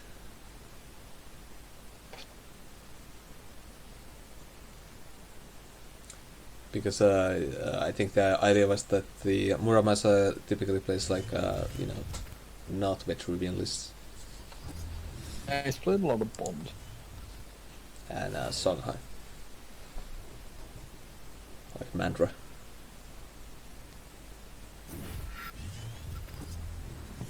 Full Guardian hand. Second Wishes. It makes it more tempo oriented. When you're running golems, it feels more natural to go the tempo route. Over than when you're playing obelisks, when you go the more greedier approach. Yeah, I think what's like saying here that I'm pretty sure that playing some variant of Acros Xerix here. Ponchomango, what kind of fast one were you guys playing?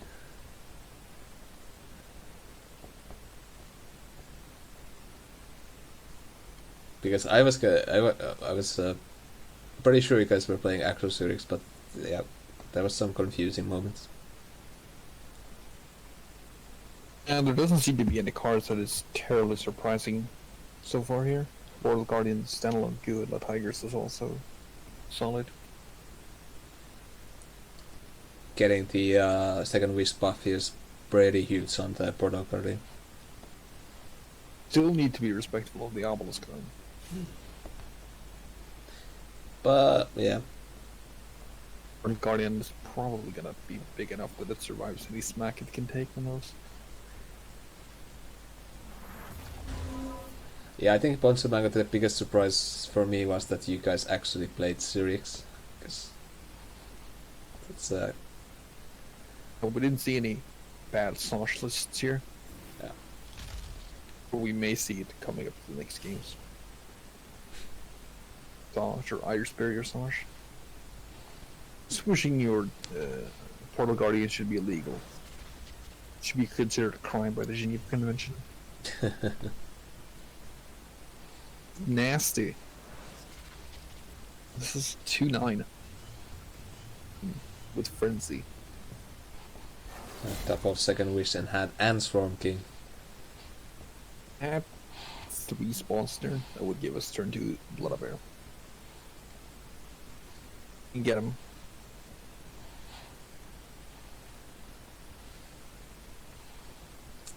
Yeah, this is a really rough board to deal with. Should we pull out the surprise and Tropic Decay?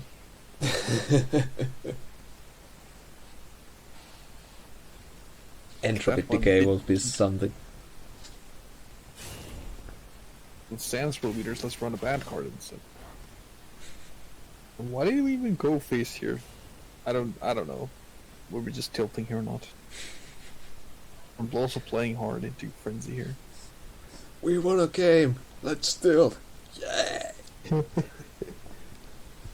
Allomancer. That's the saddest Allomancer in a long time. Yeah.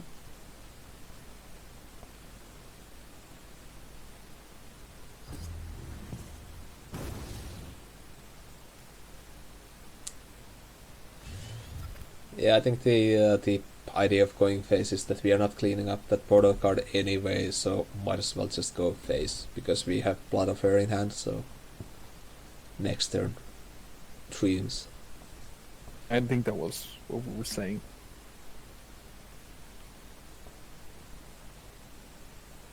Only gets 1 proc though, so don't, 2 procs technically, because we can EBS. This double It's a second rough. wish though, that this is just like game over basically.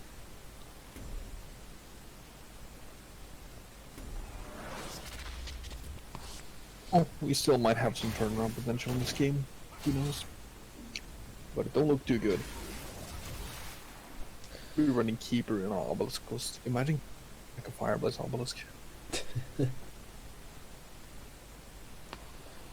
Just getting like triple fireplace obelisks in one turn would be pretty neat.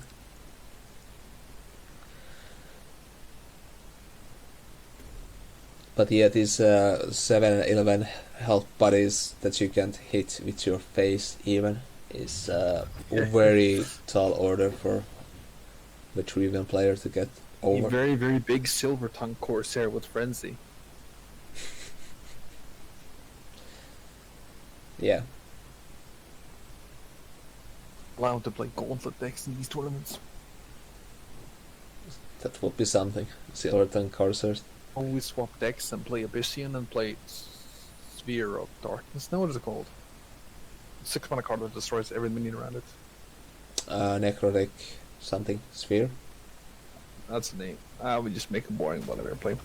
Now, but I do remember debating here, and I said you should hit into the 4/7 with it.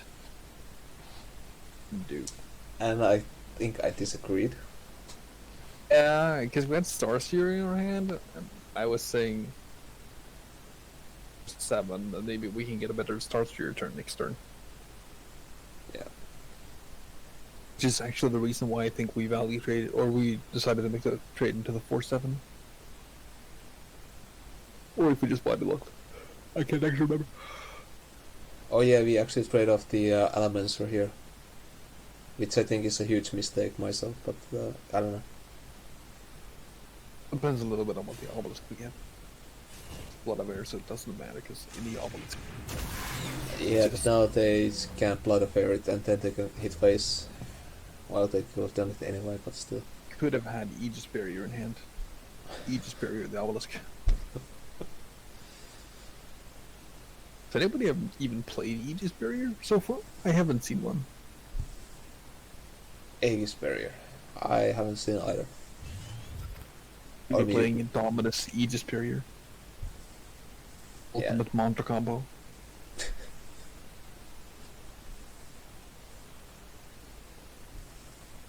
But unfortunately we get the second worst obelisk out of the deck, so... Which are being super lucky here getting the Dream Shaper. Well... I don't think they need the Dream Shaper. Oh, they don't turn it down. Second Portal Guardian DBS seems pretty decent. Yeah. Also the Acer Herald. I think you play a Herald here. They're too high health for it to matter.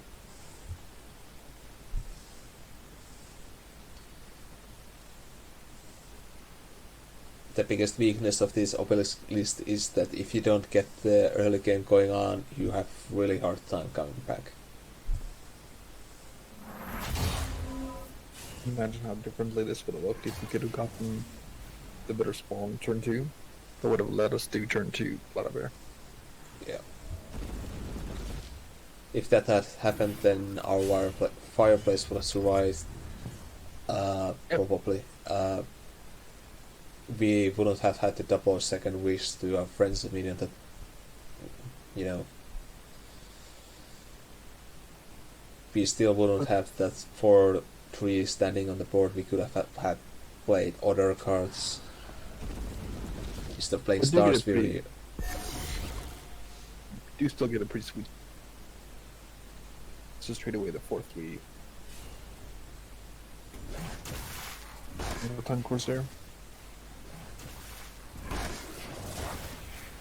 At the end of the day, we're on the back foot here. We're forced to react to his place. Yeah. Yeah, second Dream Shaper, so none of what we do really matter. Yeah. This Star Spirit doesn't really achieve too much in the end. Oh, but it lets us clean off the big guys for sure. the biggest threats on the board. But being bold here and replacing the healing.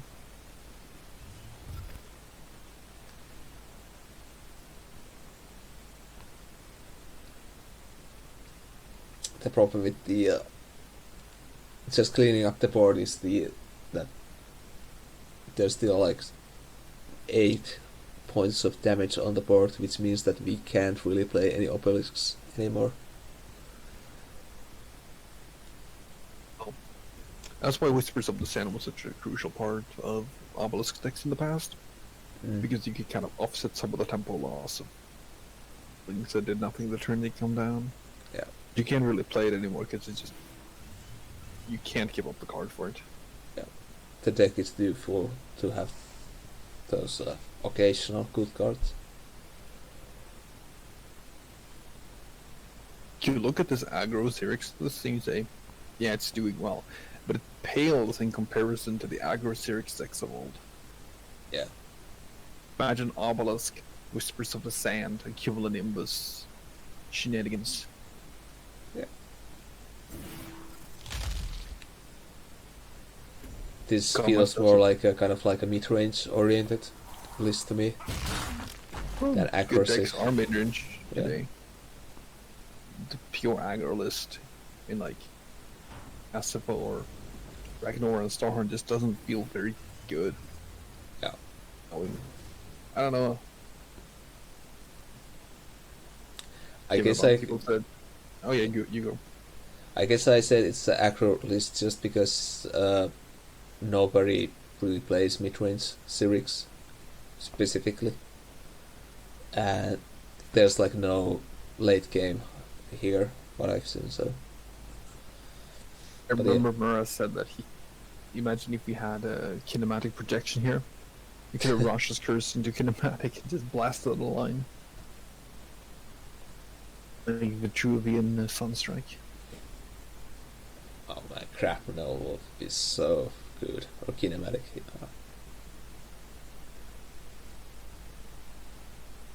Well, it's actually kind of a sweet sideboard card. I think since they played in like Falters and as a sideboard card, like if you're playing against Songhai, you can steal their little pandos and such. Even if you're just playing Xerix. Yeah. Maybe the person who made this deck should add more like good Vetruvian cards.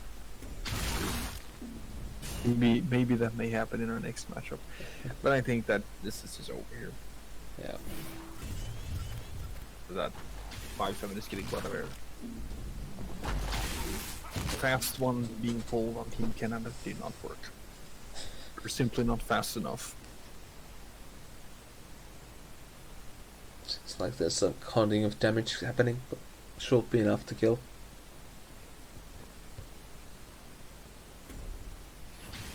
Yeah, well, it is Alphacentury, so counting should not be an issue. If this were Poncho, I wouldn't be surprised if it took him some time to figure this out. I like how you're even confused who is who now. They did it to confuse us, the people of the tournament. So that we ask who's next, they say, "Oh, it's me," and then you have to double think when you look through your friends list. Mind games inside mind games. BM from Team Canada.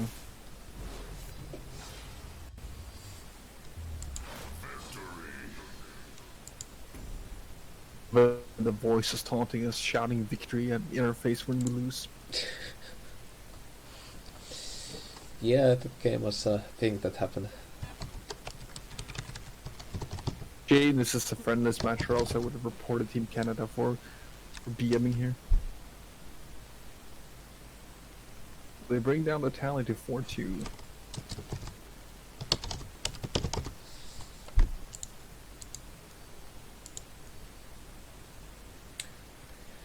Alright, so we move on to the next game. Alphamango plays so many practice matches. Well, you need to practice with somebody. Can't wait to play Argent High Mains bot. So it's the 6 times tournament winner facing off BorntoTriumph, the 4-time ribbon holder. Holding a mighty 4 combined ribbons. Why did Alphacentury replace the Tigers here? Replace for Flash, not the Tigers.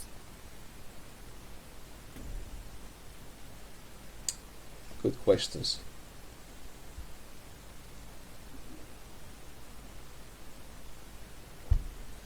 Maybe he doesn't run Flash into the list. The only backboard list that doesn't run the maximum amount of flashes they're allowed to.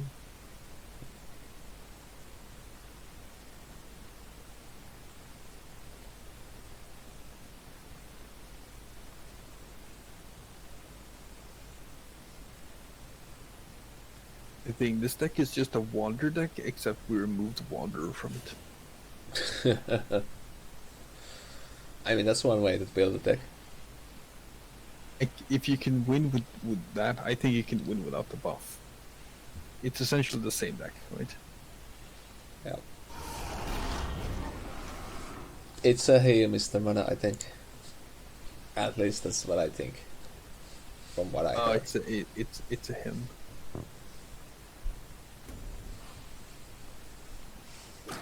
Pretty classical Abyssian opening. Just Loom Chaser into Demon Clore and you're like, okay. We're hoping for a Wraithling spawn that would let us Inkling Search onto a tile. Yeah. But alas. Oh, do you as Alpha Ragebinder on tile? Or just on tile? Well, you can do that and then you can Ragebinder. So you get 2 minions. Both, by even making the proper play of playing Ragebinder after hitting, not to lose out on healing.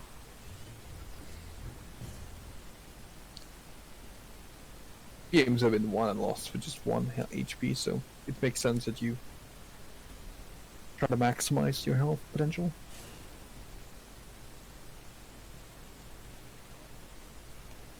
And this one deck sure is doing well with its single 2/2 Loom Chaser on board. Which is not actually a Wraithling, so... I made that mistake a lot of time. Like, the most embarrassing mistake you can make is when you just play Trinity Wing and you forget you don't have an Arcanist aboard. So, decide it in your mind. Hard.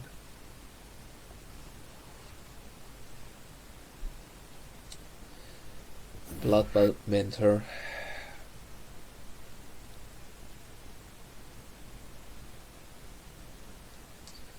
But yeah, this Alphacentury's list seems a bit familiar. Big minions, amplifications. I think we would play so hard into Lava Slash though, because I think this positioning was very careful by us. Maybe that wasn't the way it could have been played around. Glass Mecantor. I think your plays either the Fortitude or the Ampli here. Amplification seems very solid drop here because you don't really need it particularly.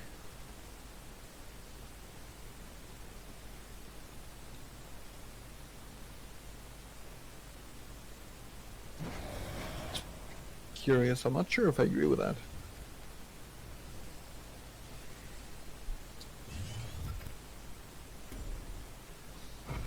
I guess you're forced to slash here. Yeah. Even if you can, post Ampli. But that was the plan. Well, that's a really strong and nasty play from Alpha. Yep. Probably would have held my UBS nonetheless, but yeah, this is not an awful play.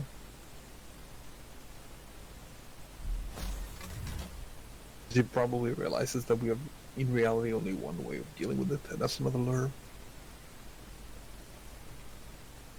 A hard press to draw exactly that one lure to deal with it. Or we're staring down a 6/6 that's gonna take out something every turn.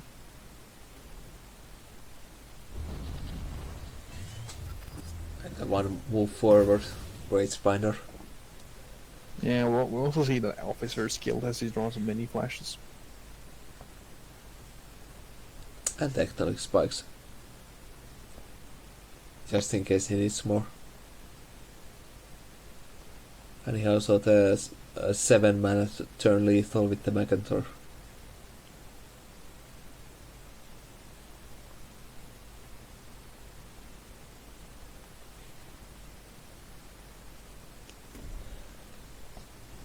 I mean, this board feels very difficult for Apician to deal with all these high health minions.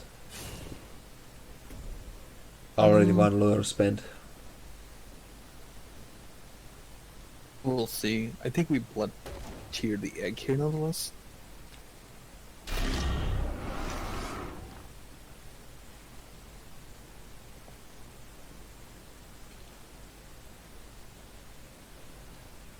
To be honest, I don't really understand any specific reason why the Rage Binder moved like it did. But I'm not Alphamango. Yeah, I think it's just so that if we back off, Baby Hand has better reach.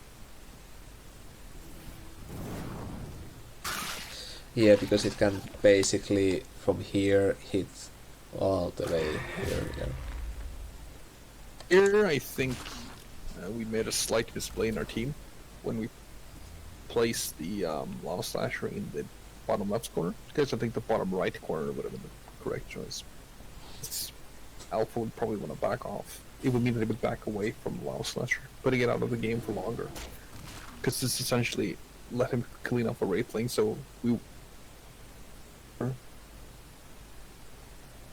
Yeah, I think I was saying to the bottom left, but yeah.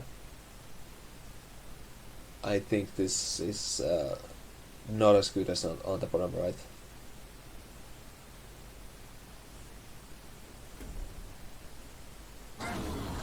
Clear. If you're willing to take the 2 full blood too.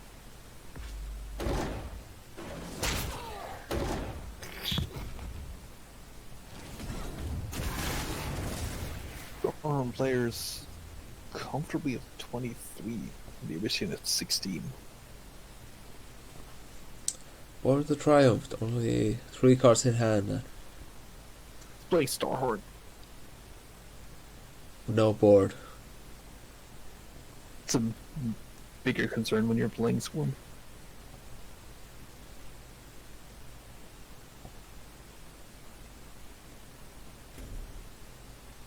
To stay away from the slash there so we can move one down. As Born initially wanted to do, I remember. And thank you for damage to the face speed to clean up the board. Take the Priestess player.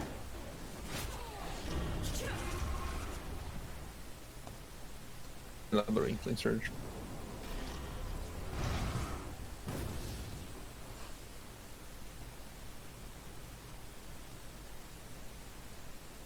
Just goes for some contemplation whether just not BBSing is better here.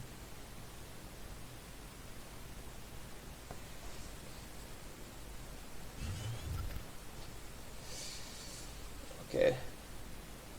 No real way of actually cleaning off the Blood Tide. And also no minions in hand. So Oh, I was kind of expecting there to be a clear for the Blood Tide. yeah, looks like it was a super unlucky draw for the Alphacentury again. Kind of needed the Lava Slasher or the Plasma Storm or anything.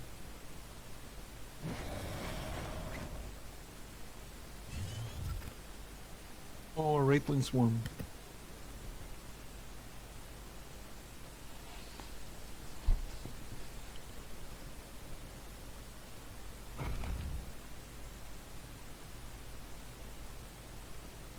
We had a Shadow Dancer in hand here. Oh yes, we did. Our only one. We made a change to Shadow the Dancer. we made a change to the list to put one Okay. Shadow Dancer. I like that. We replaced something else. I don't remember what we replaced, but yeah, we got it around this point. I think the Shadow Stalk. Yeah. But we can only sack one minion here though.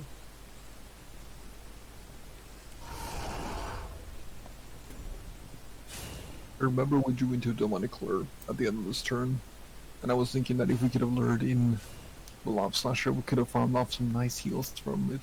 Yeah. Trading our stuff into it. Alphamango stayed pretty well out of the reach.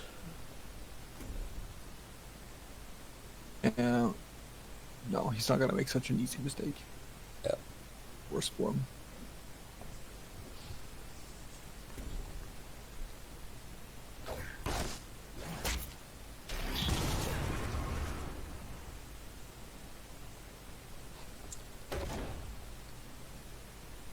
This is a very tricky position for our team. Dude, surrounded. Yeah.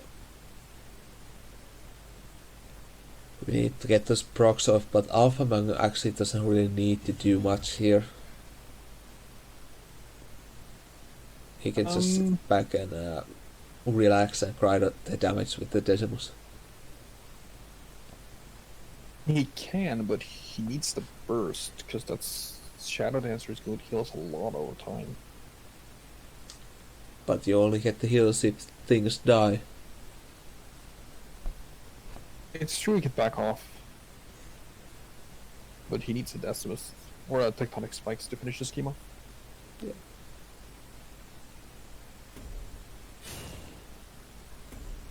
This of course run the risk of us clearing it. Because we have drawn a lot of our decks, so it's not likely if we have a third. If there's a second one, can't quite remember.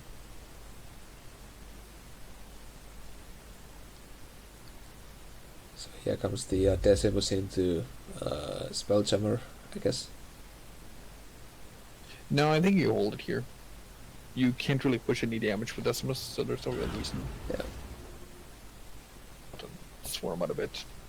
Prep your hand for a BBS 6 turn. Well, and here are the Tectonic Spikes. That's 11, so... Unless we manage to heal 4, or you at least, dead here. But there's no procs of anything. I was talking about the lure we drew earlier, but I think that lure was at the end of this turn, actually. Yeah. So we were a real deck and not an Underlord deck. We don't have a Photic Drain.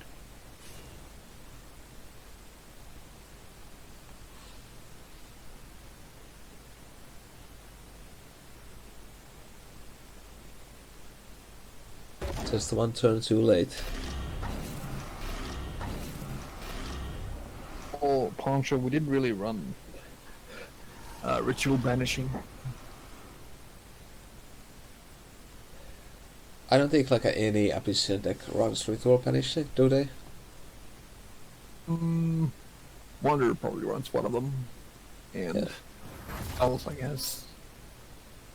Very rarely would a deck run it like that. Yeah.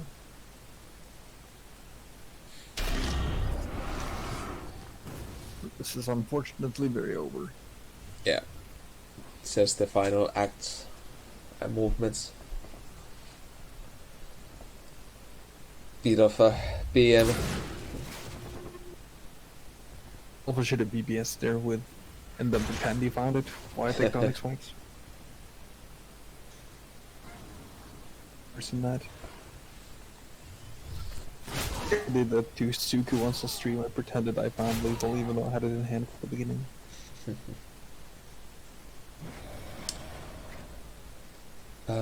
Got two Dreadnoughts, legendary Magmar minions, keep or disenchant. I have absolutely no idea.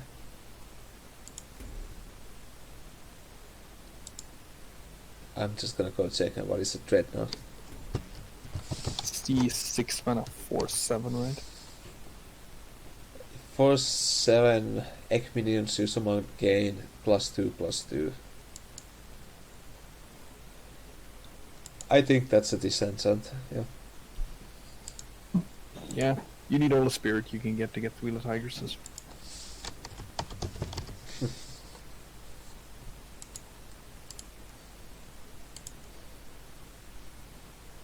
Speaking of a fast one, we pulled a real.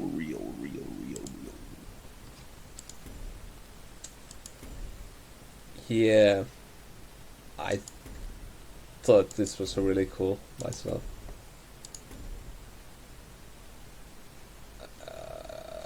You play too many games.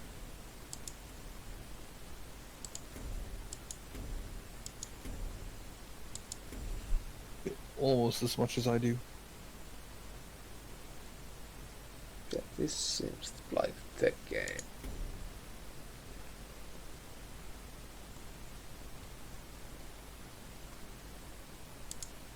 So the deal was that like all four of us had played one game, so I had to play a game again. And I only play Cyrix. And then comes our very mighty captain with verse. I said we could play Voth, which is like the opposite. And we just played mid-range Voth. Hit the cipher. Deck and enchanting cards to make it work. Yeah. Poncho is playing a deck that is essentially designed to kill Obelisk versus a deck that is essentially cheer the pace.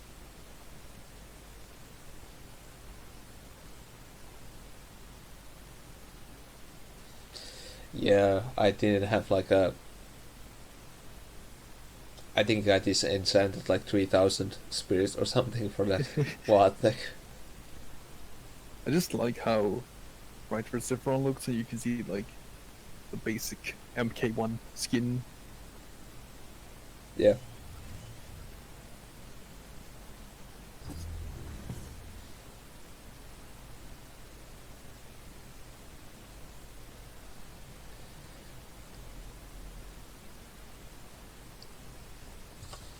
I know that the replay is somewhere bugged, but yeah.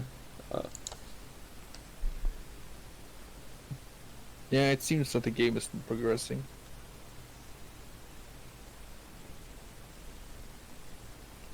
Maybe we should restart it then.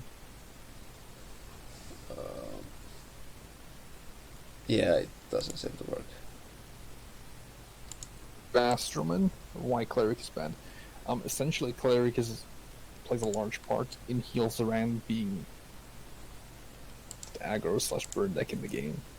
And Cleric, it kinda doesn't work. It's really terrible on Cleric. And it's a solid card in like Swarm Brome and Strategic Brome as well. But it's mostly because of how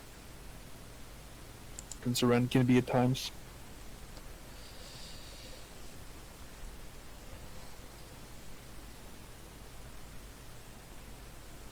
It's also one of those things that if the cleric had been not banned, I think everybody would be playing Heals Run.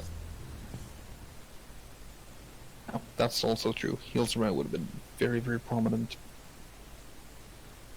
But it's also one of those things where you can argue for that that the cleric could have been legal in non-surrend builds.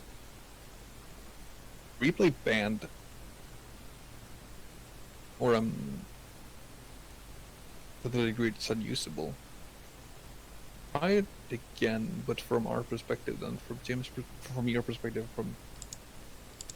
it seems like it does the same thing again. Yeah. Be a shame if we just had to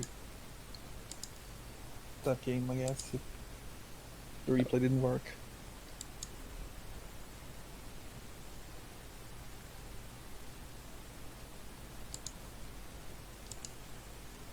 Yeah. Kind of an awkward opening hand for us, as you can see. I have like absolutely no idea how to But play you this. did well. You drew. Just draw well. That's what I gathered. Just draw super well. Oh, good. It worked from our perspective. But you drew the golem combo, so you're clean. Well, you kind of need to do that if you want to be a successful Vetruvian player nowadays. Team Canada knows what turn 1 golem tellers means, so they're not gonna give us an easy. I love a flash ring alone.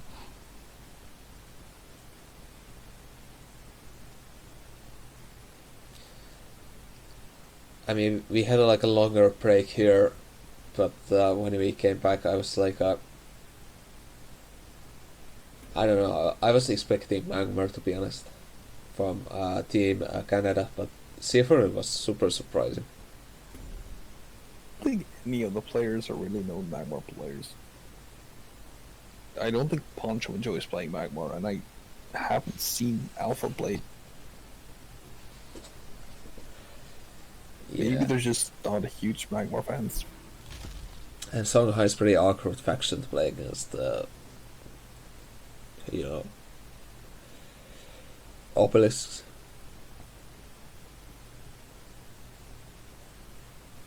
So I guess there weren't like really too many. But you could have like still played like a liner or something.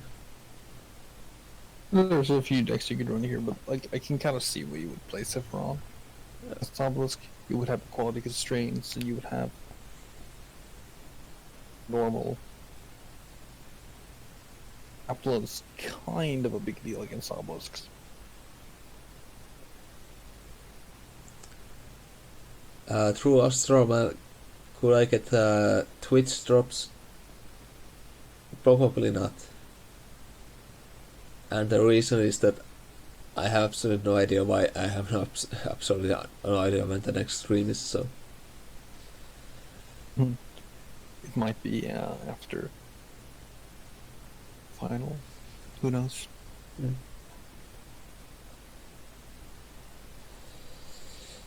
But I think we just play Llama Slayer here. I don't think there's any other play. We can't really deny him a turn 2. But whatever. Don't play this better than this. And I guess one line of play could be to play Rage Binder into Cryptographer into BBS and I new tile. I still like this one.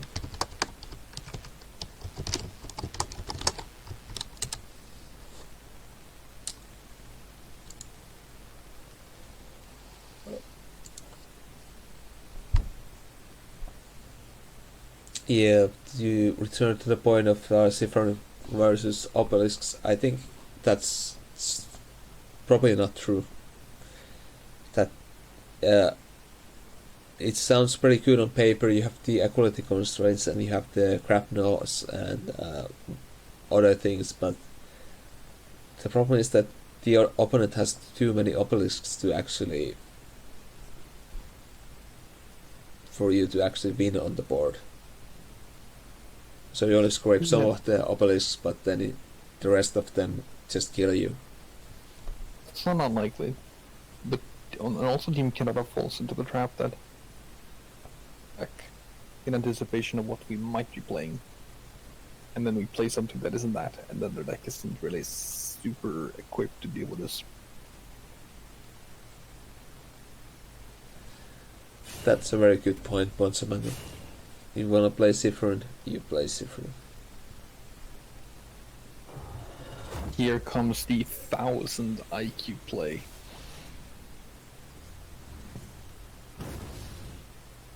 I'll let you explain this one. Well, let's replace into the card first. See, replace creator or race point here. Photographer. Okay, so essentially we just try to get Armada to shoot the Kron here. Need 7 mana to make it work.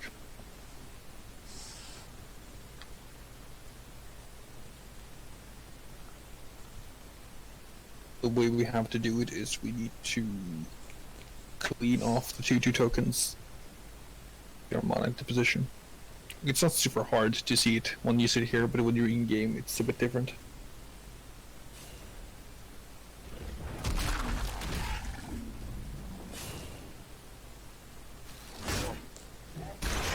And you need to flash first. Your skill in Magmar depends heavily on if you draw flash or not. Yeah. It's the hardest skill. Still remember, like, the slight doubt when we did this, like, will it really hit the Kron, even though I know it should hit the Kron?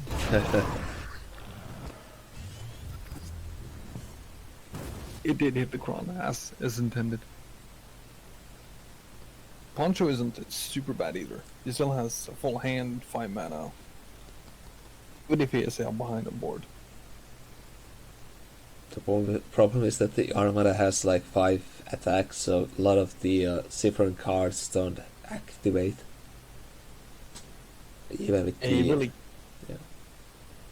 it's you could play like Blind Scorch into Equality, into... It's a 3 mana card call that lets you take something over, let it give DPS.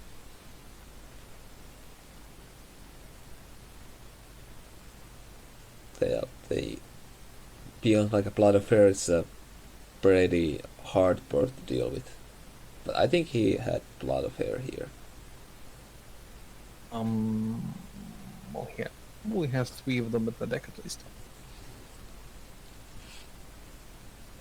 But that's...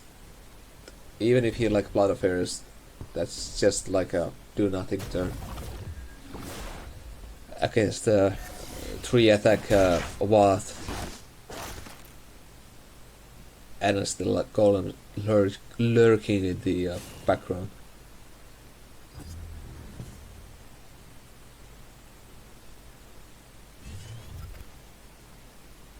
Now we draw the Saurian finality, so after the Armada turn is pretty smooth sailing for here, it looks like. But I was very worried. You still need to watch out for the King Scarab, which evades most of our removal. That's actually true, yes. So I was like talking about that the entire game. We need to watch out for Spawn King Scarab. But we have pretty well boxed him into the corner, so it's pretty hard card to play out safely.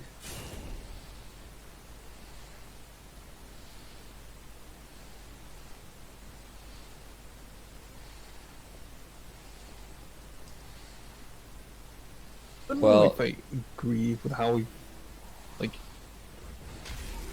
force him into the corner, playing it below him here. The range finder probably could have forced him corner himself. Right now we're giving him an out. Yeah. Move into the field and make proactive plays. I don't know. We also miss out on one healing us down Verber.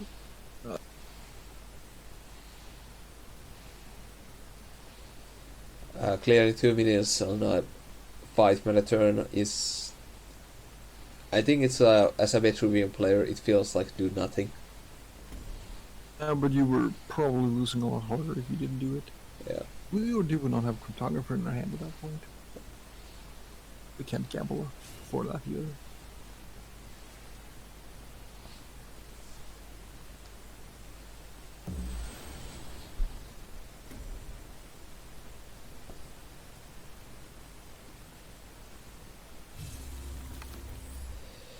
There's the Equality Constraint to get a pretty clean removal on that Lava Slasher and the tile does afterwards. So that wasn't a bad turn at all. The Obelisk tech comes into being as Lava Slashers as well. Still, it's gonna be like at least 6 damage on the board to the face, potentially.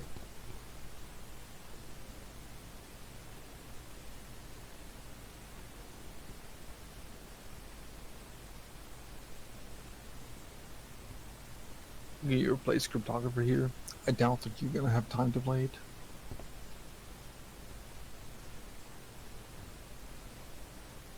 Well, you have 7 damage here, and yeah, 7 damage here. Then it will do the lava slasher. But I think you play Mecantor this turn, which is your entire turn. Next turn you either play Slasher BBS, so you're not playing Cryptographer either this turn or next turn, and at the 8th mana turn you'll probably Sorian. So slight display here. We should have moved the Rage Binder down first. Now it's provoked and we can't get it into position. Yeah. A pretty good play. We're a bit scared here about Mirage, Superior Mirage. Yeah, exactly. As Malpurpose said, we were praying for Mirage. The free trade into the Tombstone was too tempting not to do it. Yeah, the Lava Slasher would have been a saver card here.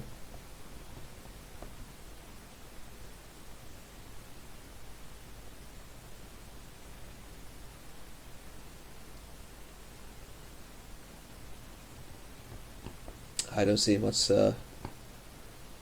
rush at this point to actually push too much on the Poncho. If he had grapple, he could take it over.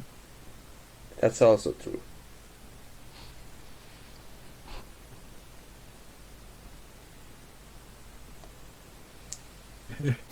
Play Mirage to counter Flash Armada.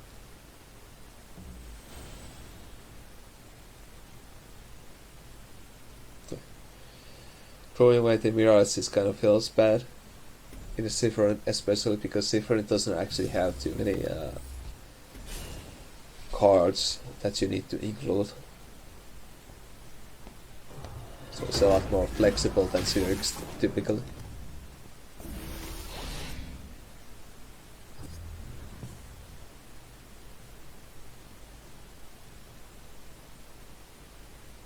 Replace the Cryptographer, one turn too late.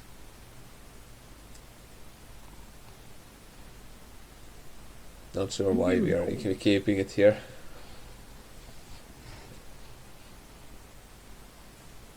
I don't even know if we know what we're doing. Trader actually seemed like a pretty solid card because it let us trade into the Kron and then crater it and clean up the Tombstone, but I don't know. I think this is where I have the 2000 Brian IQ arguments with people. We have like one or two plays in mind, and if Creator wasn't part of any of those two plays, then we're not playing it. Unless we can't Lava Slasher and both 4/5 and 2/2, and there's no way that we can natural select it for blocking all of that. Yeah. Natural. I was still trying to Lava Slasher, but you guys were no. Yeah, no, we couldn't keep the Kron alive.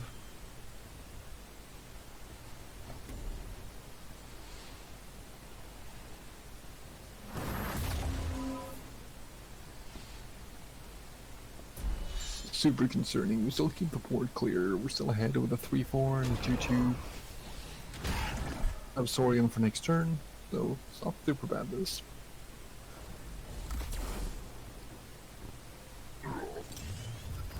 As you said on the moment that this is how you play well, just play on the curve. You don't need draw when you just play one card per turn. To hold your 8 mana, win the game card in your hand, and then you can go down as many cards as you played.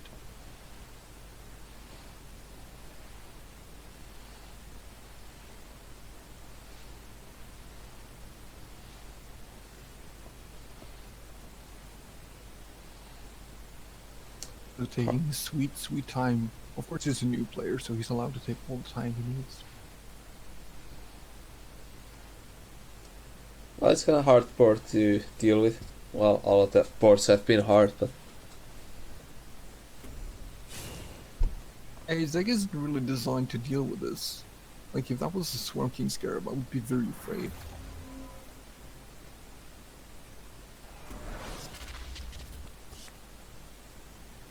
At least it is good card. It is a really spectacular card.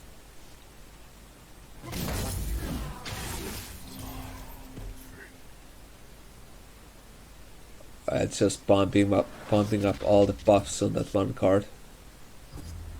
Holding the back of the fall with Druin, Imperium and Canada's hopes in this game.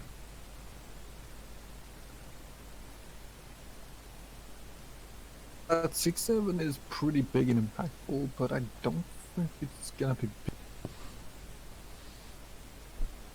Potential to take out a, what is it, 22 attack Valve?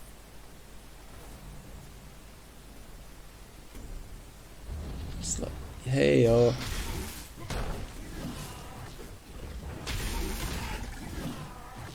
You're out of hand for lethal, should we need it?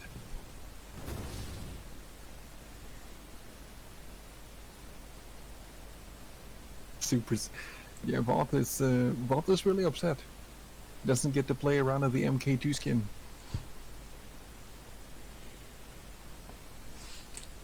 Ponchomango trying his best to summon the Lightbender from the deck. I think he was trying to tell us that we won the Lightbender emote because the second place Lightbender emote is a reward. I think none of the teams in Western Europe had that emote.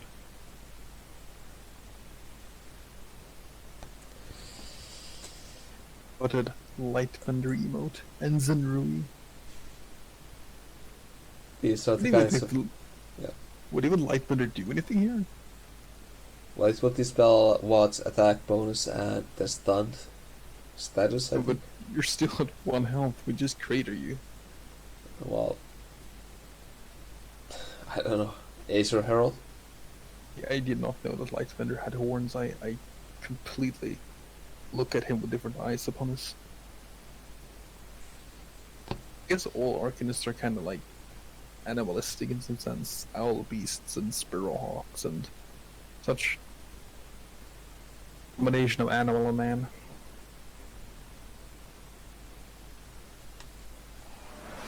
Yeah, but these kinds of emotes are what you're playing for if you join tournaments.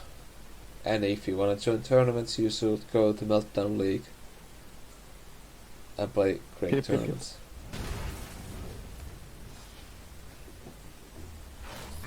An MK2 skin, and that was it. The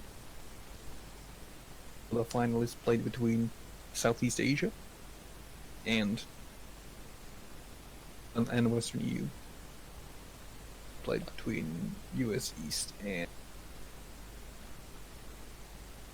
I don't know, US East and Canada. Yeah.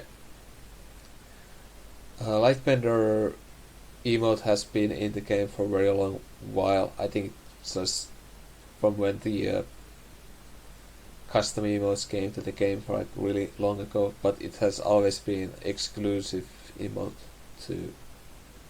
Didn't even know it existed until this point. I knew the Zenrui one. Yeah. Keeper one existed, but I did not know the Lightbender one did. I think the Lightbender emote has been like much rarer than the others. There's also some Kickstarter or Humble Bundle exclusive emotes. Like there's one for Iceblade Triad, for example, that I don't think anybody is using anymore. Right, that's a card. But yeah, I don't know about you, but I'm falling asleep. So I was falling asleep almost from the start of this all. But yeah, thanks for everyone to dropping by, and hope you guys enjoyed. Sorry about the falling asleep thing. But yeah, that was the semifinals of the Duelyst World Cup, and thanks for staying here stoically awake. We're almost stoically awake. Yeah, it was good being here. Thanks for chat for showing up. Yeah. And hopefully see you later.